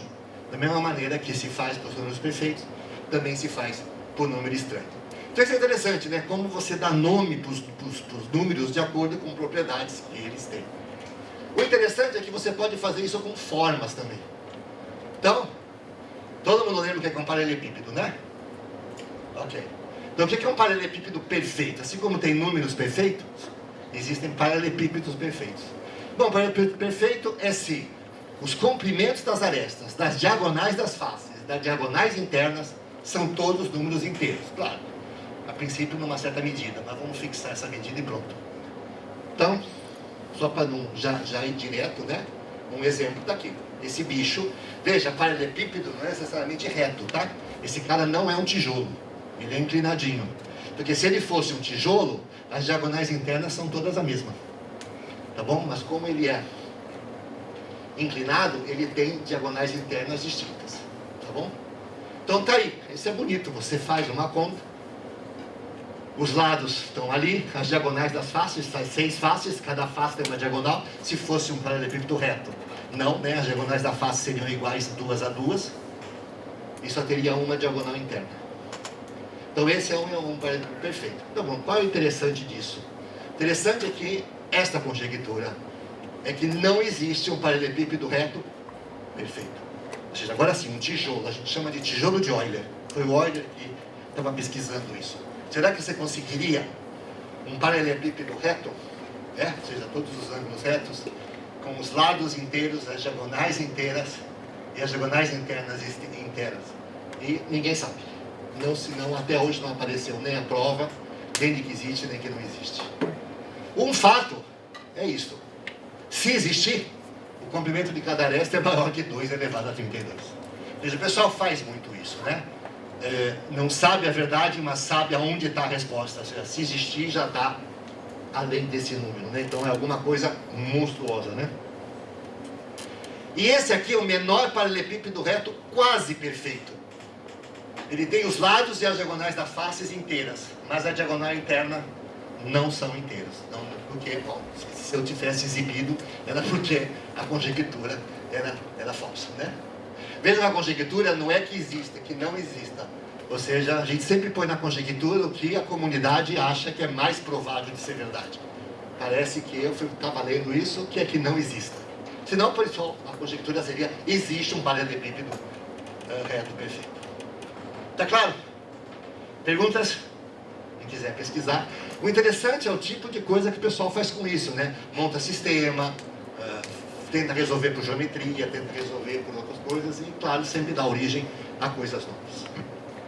Ok. Vamos para o próximo. O homem que viu o infinito. E o slogan aqui embaixo, né? A chamada é quando o finito não é suficiente. Tá bom? Esse aqui é uma coisa muito importante em matemática. Então vamos lá. Vamos então explicar. Eu vou explicar o que é uma dilatação. Mas para isso eu preciso explicar o que é uma base iterada. Todo mundo sabe aqui base, né? Base de números. Escrever um número na base 10, na base 2, na base 3. Todo mundo lembra? Mais ou menos? Mais ou menos. Ninguém vai pedir nenhuma conta. Mas todo mundo lembra como é que escreve qualquer número em qualquer base? Tá bom. Faz aquela conta e escreve ele como combinação linear das potências da base. É isso. Base iterada é uma ligeira modificação. Então tá aqui. Tá vendo esse 13? Número 13? Na base 2 ele é 2 ao cubo mais 2 ao quadrado mais 1. Ou seja, 13 na base 2 é 1, 0, 1, 1. Tá certo? Ou seja, 1, 1, 0, 1. Porque a base 2, a potência 2 elevado a 1 não aparece, então é 0. Mas na base iterada, veja, quando você escreve o número na base 2, as potências podem não estar usando só o 0 e 1, né? Por exemplo, ali tem a potência 3. A base iterada, você também escreve as potências na base. Então, ali só teve que trocar o 3. E na base, como é que escreve 3 na base 2? 1 mais 2. Entendeu? Ou seja, de maneira que só apareça, na base 2, só aparece 0, 1 e 2. Porque você precisa da base para aparecer nas potências. Tá certo? Tá claro isso? Vamos dar outro exemplo. 100 na base 3. Tá aí. Aí o que você faz? Troca todos os números por na base 3 também. Então troca aquele 4 por 1 mais 3. Tá clara a ideia? Não importa como faz. É isso. Pega o número, escreve e também as potências. Também as potências você escreve como na base. Ok. O que você faz agora? Agora você vai definir a dilatação. Dilatação o que é? Você começa com um número qualquer N e depois escreve ele, ou seja, escreve o dk na base k mais 1, iterada, e aí, puf, troca k mais 1 por k mais 2. Não entendi nada. Exemplo. Exemplo é ótimo. Olha lá, exemplo. Vou começar com o maldito 13, tá bom? Então olha lá, qual é o próximo? Quem é? Esse é o D1. Quem é o D2? Quem é o D2? Olha lá. D2 é, escreve D1 na base 2, iterada e troca 2 por 3. É isso? Tá bom, vamos fazer. Olha lá. Escrevi 13 na base 2, iterada, e troquei todos os números 2 por 3. Estão vendo? Só isso. Quanto deu? 109. O que eu faço agora? Escrevo 109 na base 3 iterada e depois troco 3 por 4. Tá bom? E pego 1281, escrevo na base 4 iterada e troco 4 por 5. E etc. Tá bom? O que vocês acham? Que isso aí cresce muito rápido? Sim, cresce violentamente rápido. Daqui a pouco você já está zilhões. Tá bom? Sem graça, né? Que isso é interessante. Apareceu um cara chamado Goldstein, que ele mudou um tiquinho.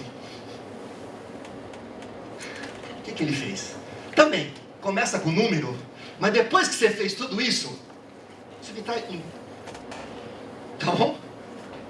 Perceberam? Tá claro? Tudo aquilo que você falou, não importa que não lembra mais, não interessa. Faz aquele bicho. No final, subtrai 1. Então vamos ver. Vou começar com 13. Tá bom? Então lá, 13, escrevo na base 2, troco 2 por 3, mas antes dava 109, né? Agora dá 108. O que eu faço agora com 108? Escrevo na base 3, troco 3 por 4 e subtraio 1. Deu 1279. E agora? Bom, olha lá. Tem que escrever 1279 na base. Olha a diferença já. Na base 4 para 5 foi para 16. O outro chegou em 18. Né? Esse está em 16. Esse menos 1 aí deu uma...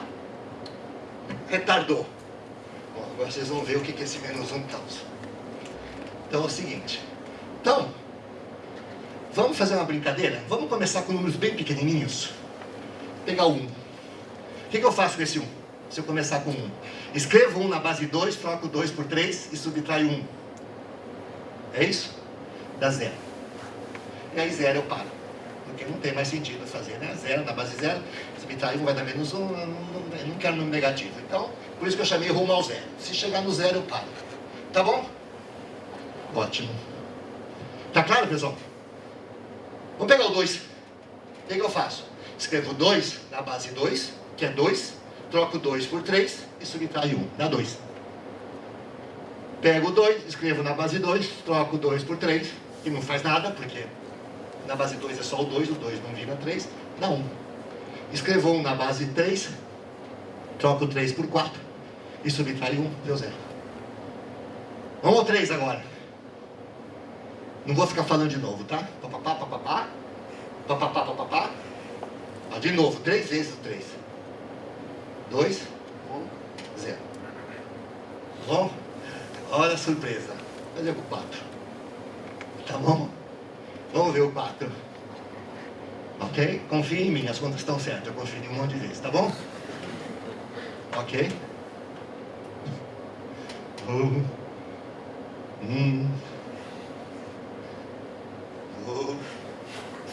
Né? O que vocês acham?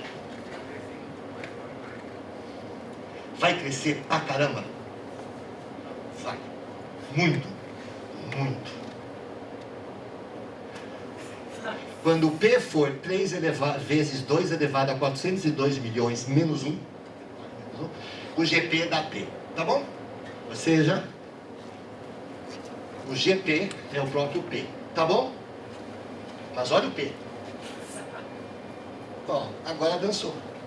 Por quê? Bom, porque P na base P mais 1 é P.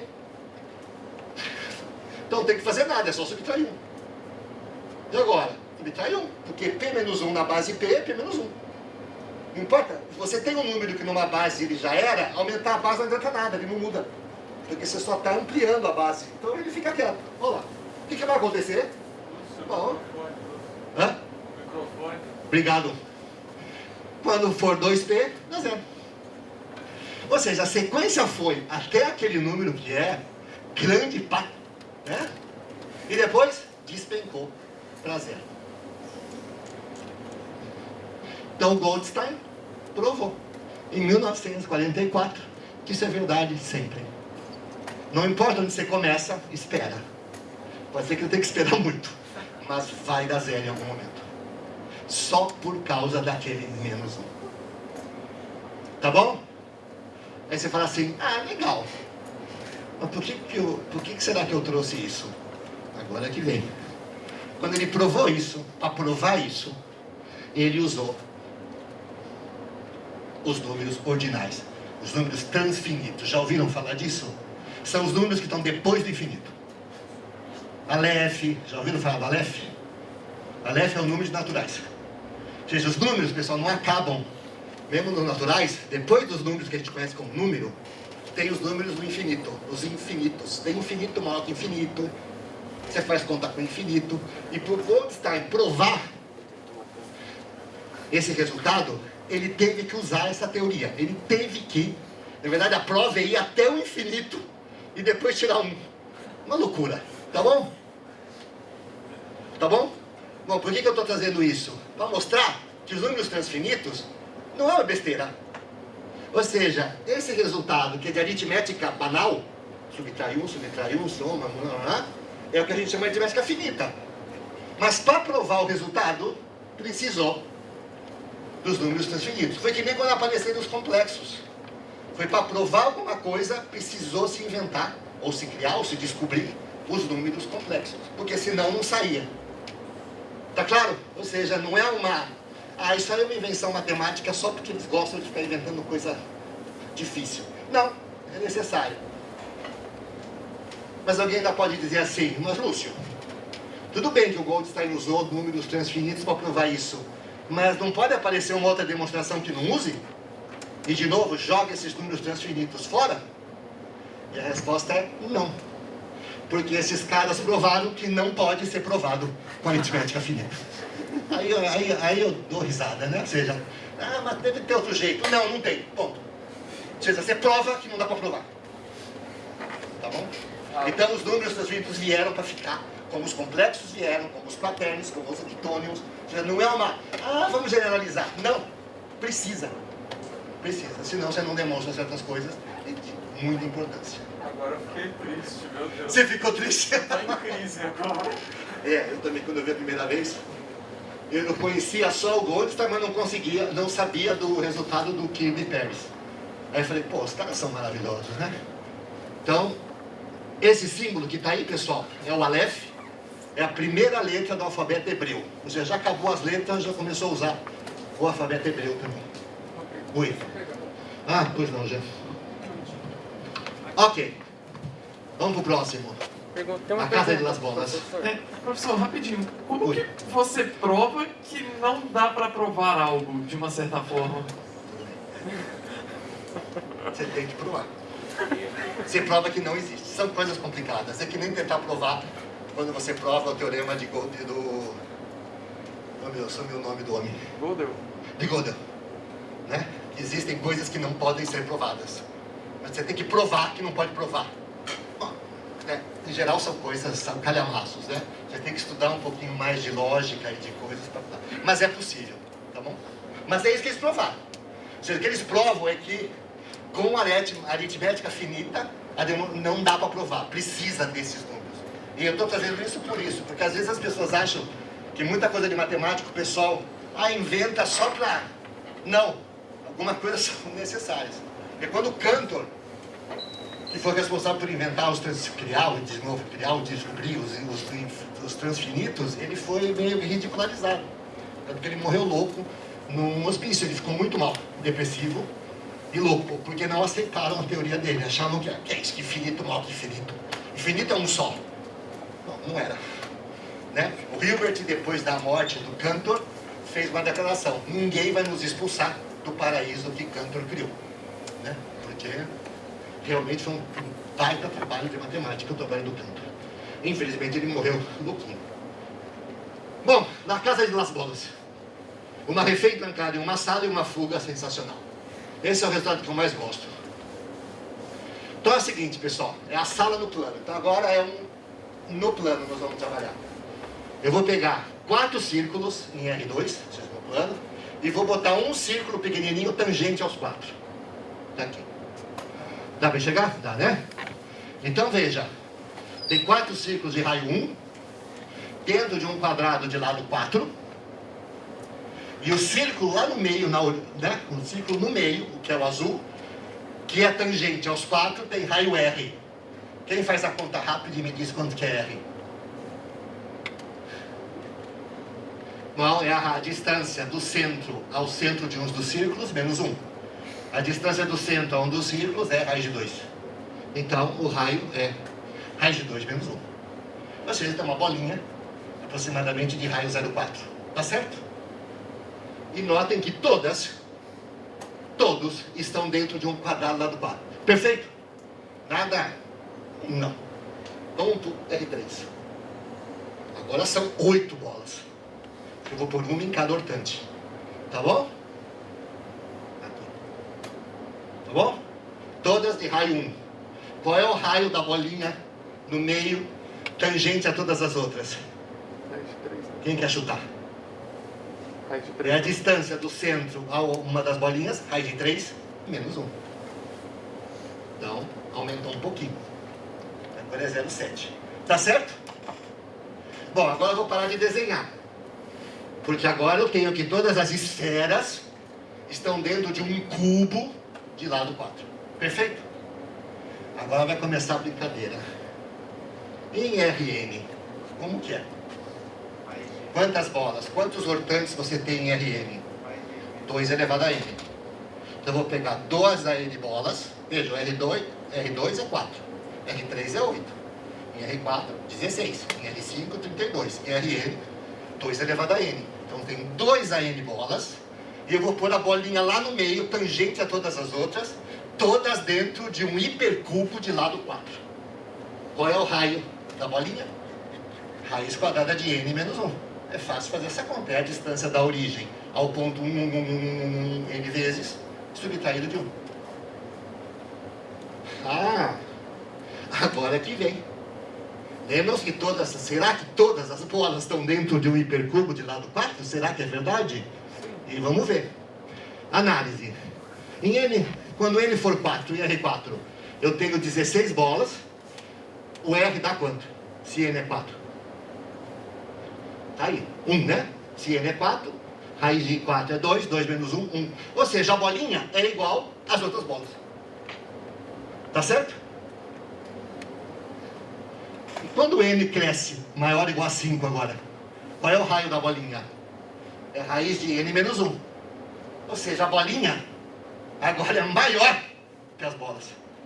Ela está lá no meio, tangente a todo mundo, mas ela é maior que todo mundo. Quando n é 9, quanto dá o raio? 2. A bolinha encosta no hipercubo. As outras 2, a nona, estão todas lá dentro. E a bolinha que está lá no meio, encosta no cubo. E a partir de 10, a bolinha sai do hipercubo. Resumo da ópera. Nós não entendemos RN. Eu não consigo imaginar esse bicho. Uma esfera, né? Um monte de esfera em volta de mim, né? E a outra esfera fazendo assim. Não sei, não tem a menor ideia, gente. A gente não tem ideia do que é o RN. A gente pensa que sabe, mas não sabe. Só na mão, fazendo conta. A geometria do RN é esse bicho. Oi? Mas não são esferas, né? São. Mas não... Só que a gente dá o nome de hiperesfera, porque a gente só tem nome até R3. Exemplo, segmento, quadrado, cubo, qual o próximo? Tesserato. Qual o próximo? Hipercubo. Qual o próximo? Hipercubo. Segmento, círculo, esfera. Qual o próximo? Hiperesfera. Mação. Ou seja, em R23, os pontos equidistantes de um ponto fixo é uma hiperesfera. Só que como ela é, a gente não tem ideia. Não é esse formato que a gente está acostumado a ver. É outra coisa. Mas em R2 e R3 a gente não se surpreende do círculo para a esfera. A R4 deve ser R5, R6. Não é tão óbvio, não. Por isso, pessoal, quando vocês estiverem trabalhando, fazendo, às vezes a gente está trabalhando em otimização, resolvendo problemas com 1 milhão de variáveis, 15 mil variáveis, 1 bilhão de variáveis, a gente vê umas coisas estranhas acontecendo. É por isso, a geometria é esquisita. Tá bom? Eu não vou pôr aqui um resultado, mas vocês conseguem imaginar? É bom para treinar o cérebro. Ponham um círculo dentro de um quadrado. Um círculo tangente aos lados. Ou seja, o círculo inscrito no quadrado. Tá bom? E comparem as áreas. Claro que a do círculo é menor. O que sobra? Sobram os cantinhos? Dá para fazer a conta, né? Tá bom. Agora, na esfera, no R3. Imaginem um cubo e a esfera inscrita dentro. Também sobra os pontinhos, né? Agora faz isso em R4, em R5 e vai comparando os volumes. Sabe o que acontece? O volume da esfera comparado com o do cubo vai a 0. Ou seja, praticamente quem preenche é o cubo. A esfera não preenche quase nada. Quando ele vai para infinito, então vai a 0.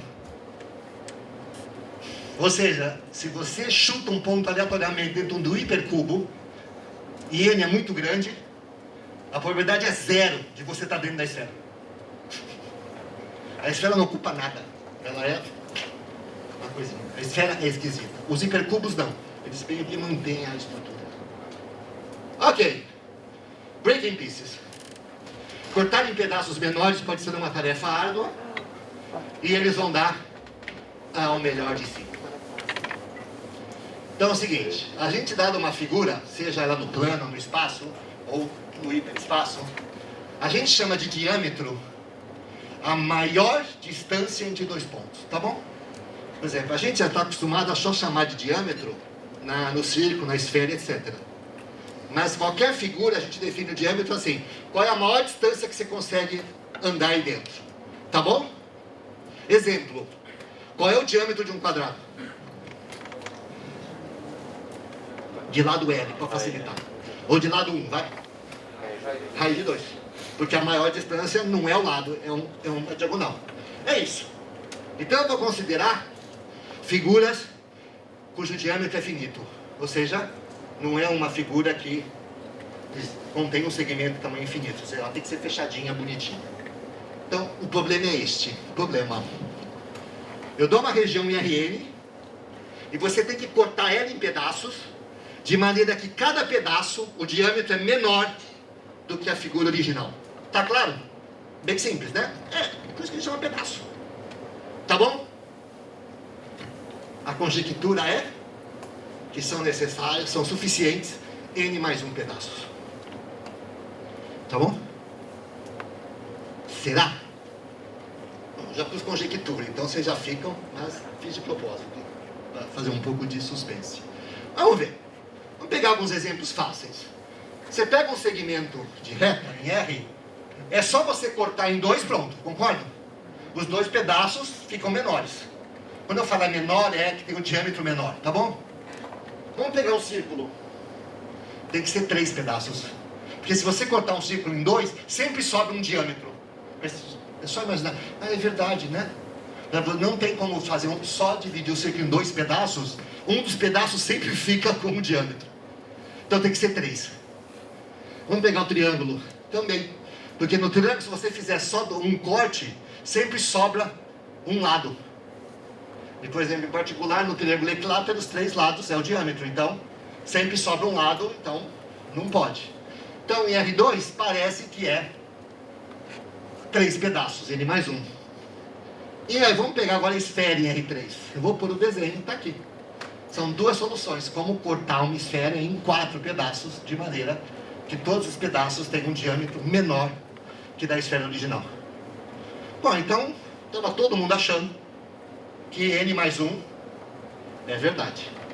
Qual foi a história? Agora que vem a parte interessante. Histórico. Em 1933, esse cara chamado Borzuk provou que para N igual a 2 é 3. Tá bom? Foi lá e provou. Tá bom? Em 46, o Hedwiger, acho, ele provou para todo N, mas se a fronteira do bicho for suave, ou seja, não tem bico. Então não vale para polígono, não vale para quadrado, por exemplo, não vale para nenhuma, tem que ser suavezinha. Círculo ou funções cuja fronteira é suave. Tá bom, mas provou. Mas ficou um monte de gente para fora. Em particular o quadrado, por exemplo. Né? Ou qualquer outra figura que tenha um bico.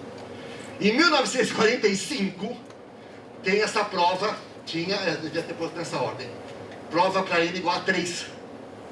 Veja, tá bom? Para N igual a 3, o cara conseguiu provar, que é 4 pedaços. E aí ficou até aí. Ou seja, conjectura que era N mais 1. Aí apareceu 2 fulaninhos em 1992 e olha o que eles provaram.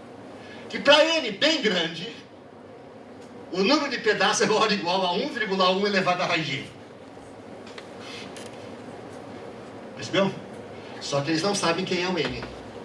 Tá bom?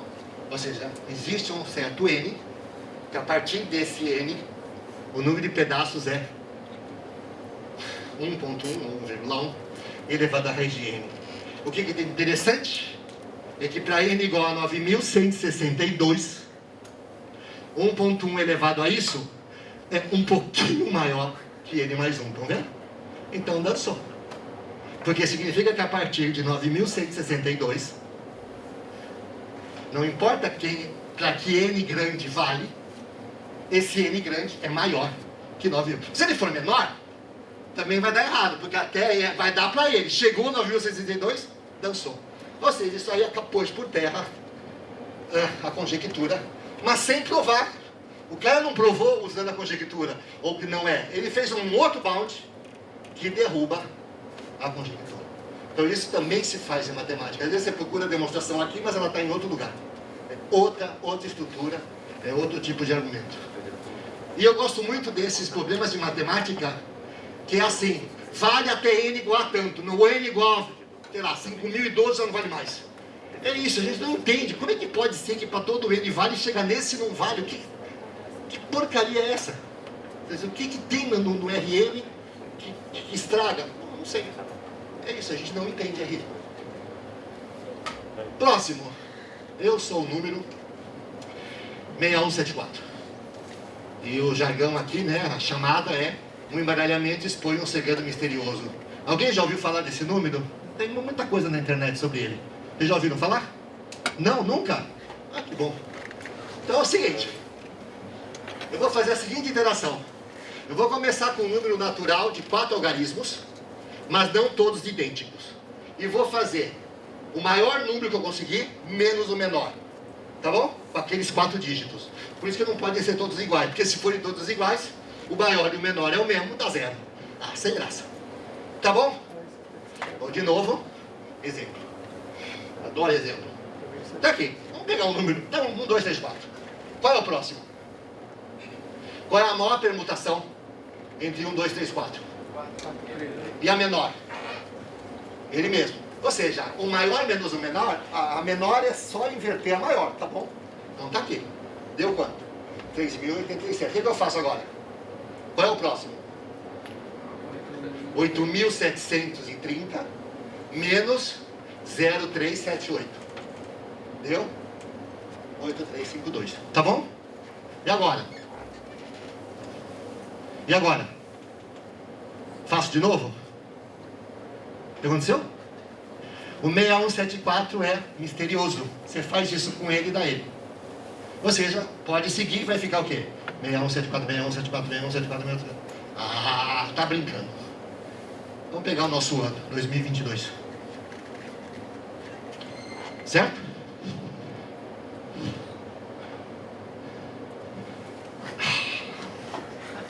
Ok? Bom, vocês podem imaginar, né? Qual é o teorema? Fato, para qualquer x1, em até 8 passagens, o 6174 aparece. Isso é o tipo de coisa, como assim? É a coisa mais simples de provar. Qual é? Faz todos. É só para os números de 4 dígitos, faz para todos e vê que dá. Então isso foi feito na hora, né? Você faz até na mão. Você vai fazer 9. Tudo bem. Mas é o tipo de prova enumerativa. Faz para todos os casos. Você nem fica pensando muito em matemática, não. Vou fazer todos os casos. Põe no computador e vejo que funcionou. Tá bom. E é isso que o pessoal fez. Tá bom? Então esse número é conhecido. Ele tem um nome em homenagem ao cara que fez. Foi um indiano. Chama Kaprekar. Então esse número é chamado constante de Kaprekar. Bom, para números de 3 é 495. É que com 4 é mais divertido. Se vocês brincarem com 3, é um bom exercício para quem dá aula, para treinar de subtração. Não só subtração, como os alunos observarem quem é maior, quem é menor. Você manda eles fazerem isso. E deixa a classe discutir. Daqui a pouco você vê que está todo mundo com o mesmo número. 495. Ou se você fizer com 4, tadinhos, né? Quanto é maior? 6174. Bom, falei do 4, falei do 3. E com 5 dígitos? Não tem. Com 5 dígitos, cada número dá uma coisa, uma sequência diferente. Tá bom? Para 6, tem duas. Alguns vão para 549.945 e outros vão para 631.764. Eu chamo um dos dois, mas vai. E esses dois, depois deles, são eles mesmos. Tá? Bom, e agora eu deixo para vocês fuçarem que tem na internet, para 7, para 8, para 9. O pessoal foi atrás, né? Se para outros dígitos, desculpe, se para outro número de algarismos também tem constante. Mirror, mirror. Alguém conhece essa frase? Que frase, que propriedade que ela tem? É uma frase palíndroma, né? Porque se você ler ao contrário, olha lá. Socorram-me, subi no ônibus em Marrocos. Socorram-me, subi no ônibus em Marrocos. Tá bom? Alguém conhece outra? O galo nada no lago. Também. Ele quer ser maior, mais divertida. Tá bom? Tem um monte, só você. É que as outras maiores que essa não tem muito sentido, são meio forçadas. Essa não, socorro, me subi no ônibus. Bom, talvez são o que a gente chama uma frase palíndroma. Mas vamos brincar com números palíndromos, né? O número é palíndrome, ou palíndromo, ou se você quiser uma palavrinha mais latina, capicua, se ele é igual ao seu reverso. Tá bom? Só isso. Seja de frente para trás, trás para frente, é o mesmo. Exemplos, então aqui. Fácil, né? Só olhar. Ah, ok. Tá bom? Então, o que tem de interessante? O que tem de interessante é isso aqui, ó. Eu vou definir a interação como sendo: começo com o número e somo com o reverso dele. E vamos ver o que vai acontecer. Vamos começar com 29. Ó, palíndromo. Para. Então, se esse processo der um palíndromo, eu paro. Vamos pegar 789. Estão vendo que eu estou somando o que deu com o reverso? Palíndromo. Será que é verdade? É conjectura. Ninguém provou. Ou seja, parece que é verdade, porque até hoje ninguém conseguiu achar o contra-exemplo e nem a prova. Sabe o que é pior? Um fato. Se você faz a conta a partir do 195 ou a partir do 197, rapidinho ele vira palíndromo. O 196, ninguém conseguiu provar ainda. Quer dizer, abandona os outros números, concentra só no 196. Nem essa demonstração apareceu. Ninguém sabe, então. Né? Sabe qual é o ruim disso? Como é que eu vou tentar mostrar que é falso? Ah, testa todos. Como testa todos? O 196, por exemplo, eu espero quanto tempo para declarar que não vai dar? Infinito. Na matemática, as coisas vão até infinito. Você não pode dizer, esperei 3 semanas, não deu, então não existe. Você pode fazer isso? Não. Então esse é um tipo de coisa mais complicada, porque em vários teoremas, o contra-exemplo, para achar, basta você fuçar. Exemplo, a conjectura de Goldbach. Todo par é a soma de 2 primos. O que o pessoal está fazendo? Um você tentando demonstrar e outro estão pondo em computador e testando todos os pares.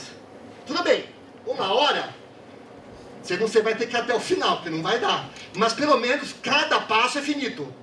Porque você não precisa testar todos os primos, basta só testar primos menores que aquele número par. Se nenhum deles soma, achei. Senão vai para o próximo. O que acontece hoje é que ninguém conseguiu parar ainda, está todo mundo testando. Está claro? Isso é para mostrar como tem problemas simples de falar, mas que ninguém sabe, às vezes nem para um caso particular. Isso aqui é uma homenagem ao Georges Perec, é um doido, na verdade, um cara de um movimento Olipu, para quem quiser fuçar. É um conto de 5.000 palavras, palíndromo. Olha o começo. Trace legal palíndrome. Trace legal palíndrome. Depois, neige, não sei falar francês. Neige. Bagatelle. É um doido, porque tudo isso faz sentido. É uma história. Por exemplo, Hércules. Bagatela, diria Hércules. É doido. 5.000 palavras. O texto de trás para frente, frente para trás, é o mesmo. Incrível. Só para vocês saberem, existe um movimento chamado movimento Olipu, onde o pessoal constrói textos baseados em regras matemáticas. Esse mesmo cara escreveu um livro em francês, onde a letra E não aparece. A letra E é a letra mais frequente no francês. O português é o A. O francês é o E. Ele conseguiu escrever um livro sem usar a letra E. Eles são doidos, tá? Eu vou escrever um livro onde toda palavra começa, a próxima palavra começa com a letra que a penúltima. Eles fazem isso. É uma literatura matemática, tá bom? É muito interessante. E esse para mim é uma... Eu não consigo pensar como é que alguém... Porque a história não é qualquer coisa, tem uma história, né? Como eu não sei francês, eu nunca li, mas eu morro de vontade. Mas vou aprender francês, claro. Bom, a penúltima, antes de eu terminar. Quando certas equações podem revelar segredos escondidos em suas imagens. Isso aqui é uma brincadeira, tá, pessoal? É mais uma brincadeira que eu fiquei sabendo faz pouco tempo, então falei, não, eu vou pôr no minha palestra. Uma são 3 imagens. Uma eu já trabalhei na vida, muita gente deve ter ouvido falar, são fractais, e as outras 2 são divertidas. Então, isso aqui é essa interação. Você nos complexos fixa uma constante C complexa e faz a seguinte interação. Começa no 0, eleva ao quadrado e soma C. O que deu, eleva ao quadrado e soma C. E aí, faz esse algoritmo, né? Fixa o C e vai esperar, enquanto esse Z for menor ou igual a 2 em módulo, você continua fazendo. Por quê? Porque se em algum momento o módulo de Z for maior que 2, dá para provar que isso aqui vai para o infinito. Ou seja, a sequência diverge. Enquanto é menor que 2, a gente não sabe. Pode convergir ou pode. Então eu faço essa brincadeira. Espero N. Enquanto for menor que 2, eu continuo. Então esse algoritmo para. Ou porque o módulo de Z é maior que 2, ou porque eu atingi o número de iterações. E aí eu defino a cor dessa constante C com um valor proporcional a ele. Defino a cor dessa constante quanto tempo eu demorei para decidir se eu explodi ou não, tá bom? É isso. Só que eu faço isso numa imagem. Como números complexos podem ser representados no plano, eu faço um grid de Cs e para cada constante eu vejo o que acontece com esse algoritmo. E pinto aquele pixel, aquele pontinho com aquela cor. Ou, como foi feito a primeira vez, apenas um asterisco se eu cheguei no final e o Z nunca passou de 2. Então, tá certo? Oi. Mas todos em algum momento. Hã? Mas todos são em algum momento. Juro que eu não escutei, perdão.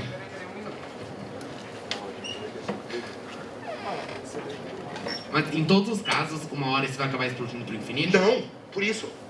É que eu não posso esperar a vida inteira. Então eu defino um M bem grande. E espero M. Quando é que esse algoritmo para? Ou o Z é maior que 2, que separa. Ou o quê? O Z sempre foi menor que 2 e o M é M. Tá claro? Hã? Não? O quê? Sim. Não posso, não sou Deus. O correto seria esperar infinito e descobrir. Saiu ou não saiu do 2?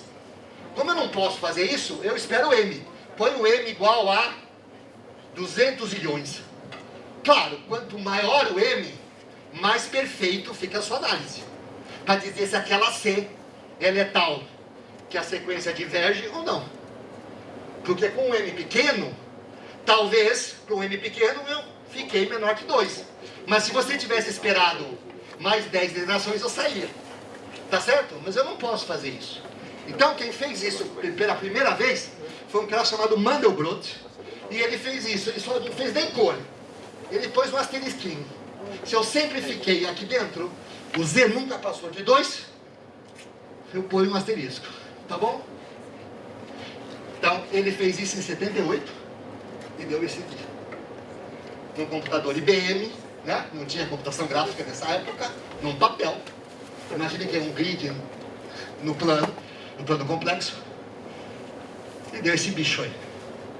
Nos dias de hoje, o que dá é isto. Que é o famoso besouro de Mandelbrot, ou o nome oficial, conjunto de Mandelbrot. Na verdade, Benoit Mandelbrot. Faleceu recentemente, faz uns 2, 3 anos. Pouco antes da pandemia. E a riqueza, o que detalhe, não é isso nem isso, é a fronteira entre esses dois conjuntos. Que é aqui que está a beleza. E eu vou dar um zoom nisso aí. Eu vou dar um zoom bem aqui, ó. Nessa região.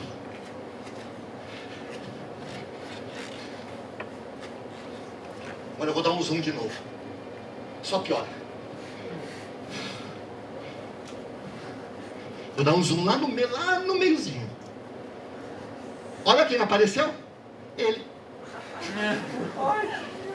E você pode ir isso até o infinito. Quando acabar aqui, se alguém quiser, eu trouxe um vídeo que faz isso animado, tá bom? Então, se vocês quiserem, eu passo. Só para quem quiser, né? Não vou obrigar ninguém a ficar aqui escutando. É um vídeo, 4 minutos, onde ele começa no grandão e o zoom é como se fosse uma câmera. Para você ver que realmente... e com música ainda por cima. Pra gente poder... né? Eu sempre falo, é melhor que qualquer droga. Fica vendo fractal, né? Para também. Bom... vocês podem imaginar o que vai dar o gráfico dessa equação. Não tenho como não dizer. O que vocês acham que vai dar? Tá bom? Não, brincadeira. Estava fuçando outra coisa, apareceu vou por aí, vai. O cara teve a pachorra de escrever as equações, né? Se você contar, dá exatamente... ela é simétrica, né? Aqui. Então, na verdade, é só fazer essas curvas, né? 1, 2, 3, 4, 5. Pode olhar que tá certinho. Tem um monte do Batman, mas essa eu achei a mais bonitinha. Você pode até implementar. Agora que vem a surpresa. O Tupper, esse doido, fez a seguinte equação. Conjunto dos pontos em Z2, só inteiros, tá? Não é nem real. Com o x entre 0 e 106, o y entre k e k mais 17. Esse k é um número inteiro com 543 algarismos, tá bom? Não importa. E essa equação Alguém chuta qual é o gráfico desse bicho? Hã? A cara de quem? Do Tupper? Não. É um gráfico auto-referencial. É, tá lá em cima. É a própria fórmula.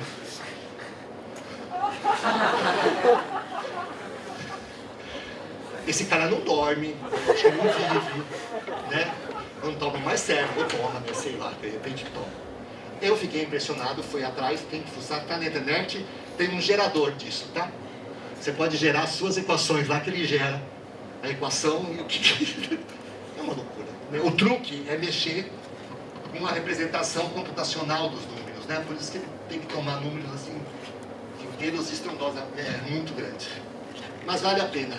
Eu não conhecia isso, fiquei sabendo há uns 2 meses, quando eu estava preparando o seminário, estava atrás de coisas interessantes, gráficos de funções interessantes. Aí estava no Google, não, essa vai. Essa não posso deixar passar. Né? Eu sou fissurado com esses resultados doidos, né? O gráfico da equação é o desenho dela.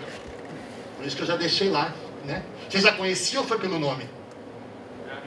Você já tinha visto? Eu vi do...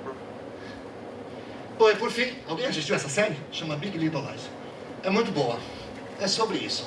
Pequenas grandes mentiras. Tá bom? Big, tá bom? Ou grandes pequenas mentiras. Aí, como é em inglês, né? Tem que ler. Tá bom. Então, o nome já diz tudo. A hipótese de Riemann já foi provada? E a hipótese do contínuo? O valor de π pode estar errado? Não. Ele não. Tá bom? O não, ele não, você sabe por que eu pus, né? Lies. Fake news. Então, as vésperas da eleição, se preparem, porque vai chover fake news. Tá bom? Ok? A madeira de piroca foi só o começo. Tá bom? Bom, mas essas perguntas que eu fiz, vocês sabem qual é a resposta, né? Qual é? A hipótese de Riemann já foi provada? Não. E a hipótese do contínuo? Pi está errado? Não. Bom, eu vou apresentar para vocês. Dá para ler o título do paper? Não. Prova da hipótese de Riemann. Um paper, está publicado. Outro paper. Prova da hipótese do contínuo. Publicado. Claro, numa revista de... Não é nem quinta categoria, né? Uma revista que pagou, publicou. Isso tem matemática também. Cuidado quando vocês forem... Hoje no Google você fuça, baixa o paper, olha a revista, olha o autor, vai procurar. Porque eu fui na página da revista, entrei na revista e falei, não, isso não pode ser verdade. Aí fui no Google, tá cheio de gente, cuidado, é mentira. Bom, mas a revista tá lá no ar, não tá com uma tarja preta escrito, é falso. Uma pessoa mais desavisada, em início de carreira, não sei, pode achar que é verdadeiro. Há um tempo atrás, aqui no Brasil, um cara publicou um artigo dizendo que Euler estava errado e que o valor de E era 1. Porque ele tinha posto 1 mais 1 sobre x elevado a x no Excel, e quando o x vai a 0, dava 1. Publicado. Aí você olha e faz, você dá risada. Mas tem gente que lê e começa, nossa, tá vendo? Como é que o Euler fez isso e nenhum matemático viu? Tem entrevista dele no jornal, com a repórter. Não, o pessoal fez campanha contra mim. Eles não aceitam a minha verdade. Cara. Então você que sabe que é falso, tudo bem. Mas tem gente que não sabe. Então as fake news é muito perigoso.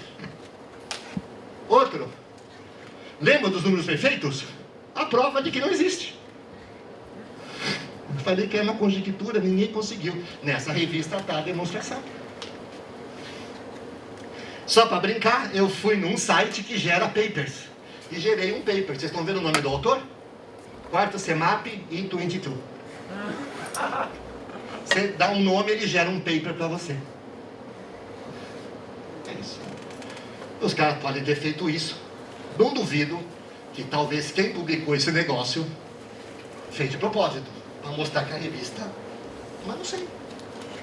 Porque como é que você sabe o que é verdadeiro e o que não é? Você sabe que é falso porque você é um matemático que sabe as coisas. Mas uma pessoa no início, trabalhando, ou num país mais simples, que não tem um acesso, uma pessoa que está começando, de repente ela pode pegar esses papers, começar a ler e trabalhar em cima. Olha o perigo, né? E o do PI? Nessa mesma revista, 2 papers com o PI errado, cada uma com o seu PI. Porque se não fosse o mesmo valor, você falava, bom, ok, né? Eles combinaram. Não, um diz que π é 14 menos raiz de 2 sobre 4, ou seja, é algébrico. E o outro diz, não, o π é 17 menos 8 raiz de 3. Esses caras têm trocentas publicações também, provando que o π está errado. Publicado. Tá bom? Sim? Espero que sim. Tá bom? É isso, gente. Obrigado.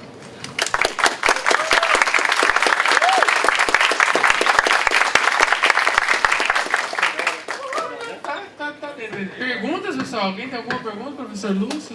Ou, né? Algum dos temas que ele colocou aqui? Não, agora tem que ser correndo. Não? Bom, a gente vai para o sorteio. O livro foi, inclusive, escolhido a dedo pelo professor Lúcio. São 17 equações que mudaram o mundo. Eu acho que legal, faz muito sentido com a palestra. Aguardem só mais um instantinho, rapidamente.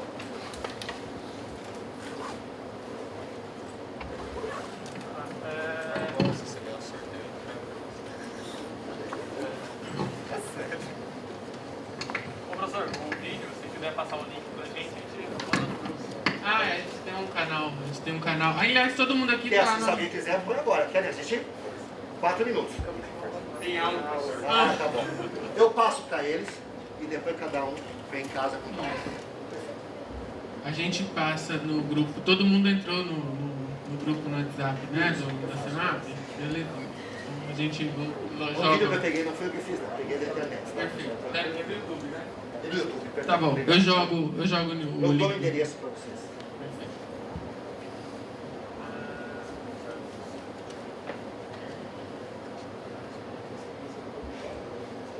Peraí, gente.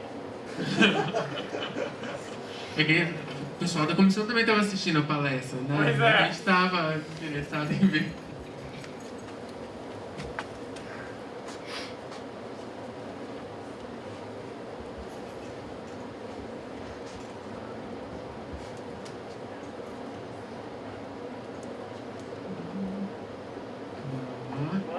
Foram 36. Ah, já tá. É só... 19. Quem é? E o deu? E o deu? Cadê? Aê!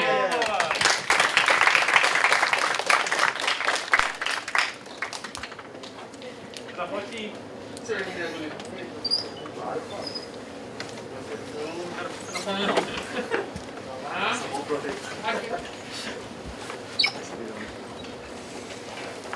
Ô, gente, hoje tem uma sacolinha e um copo de alguém? Valeu. Muito obrigado. Antes de vocês irem embora, pessoal, amanhã, inclusive, o professor Lúcio é um dos responsáveis pela organização do evento. Vai estar acontecendo a Eco Brinquedoteca.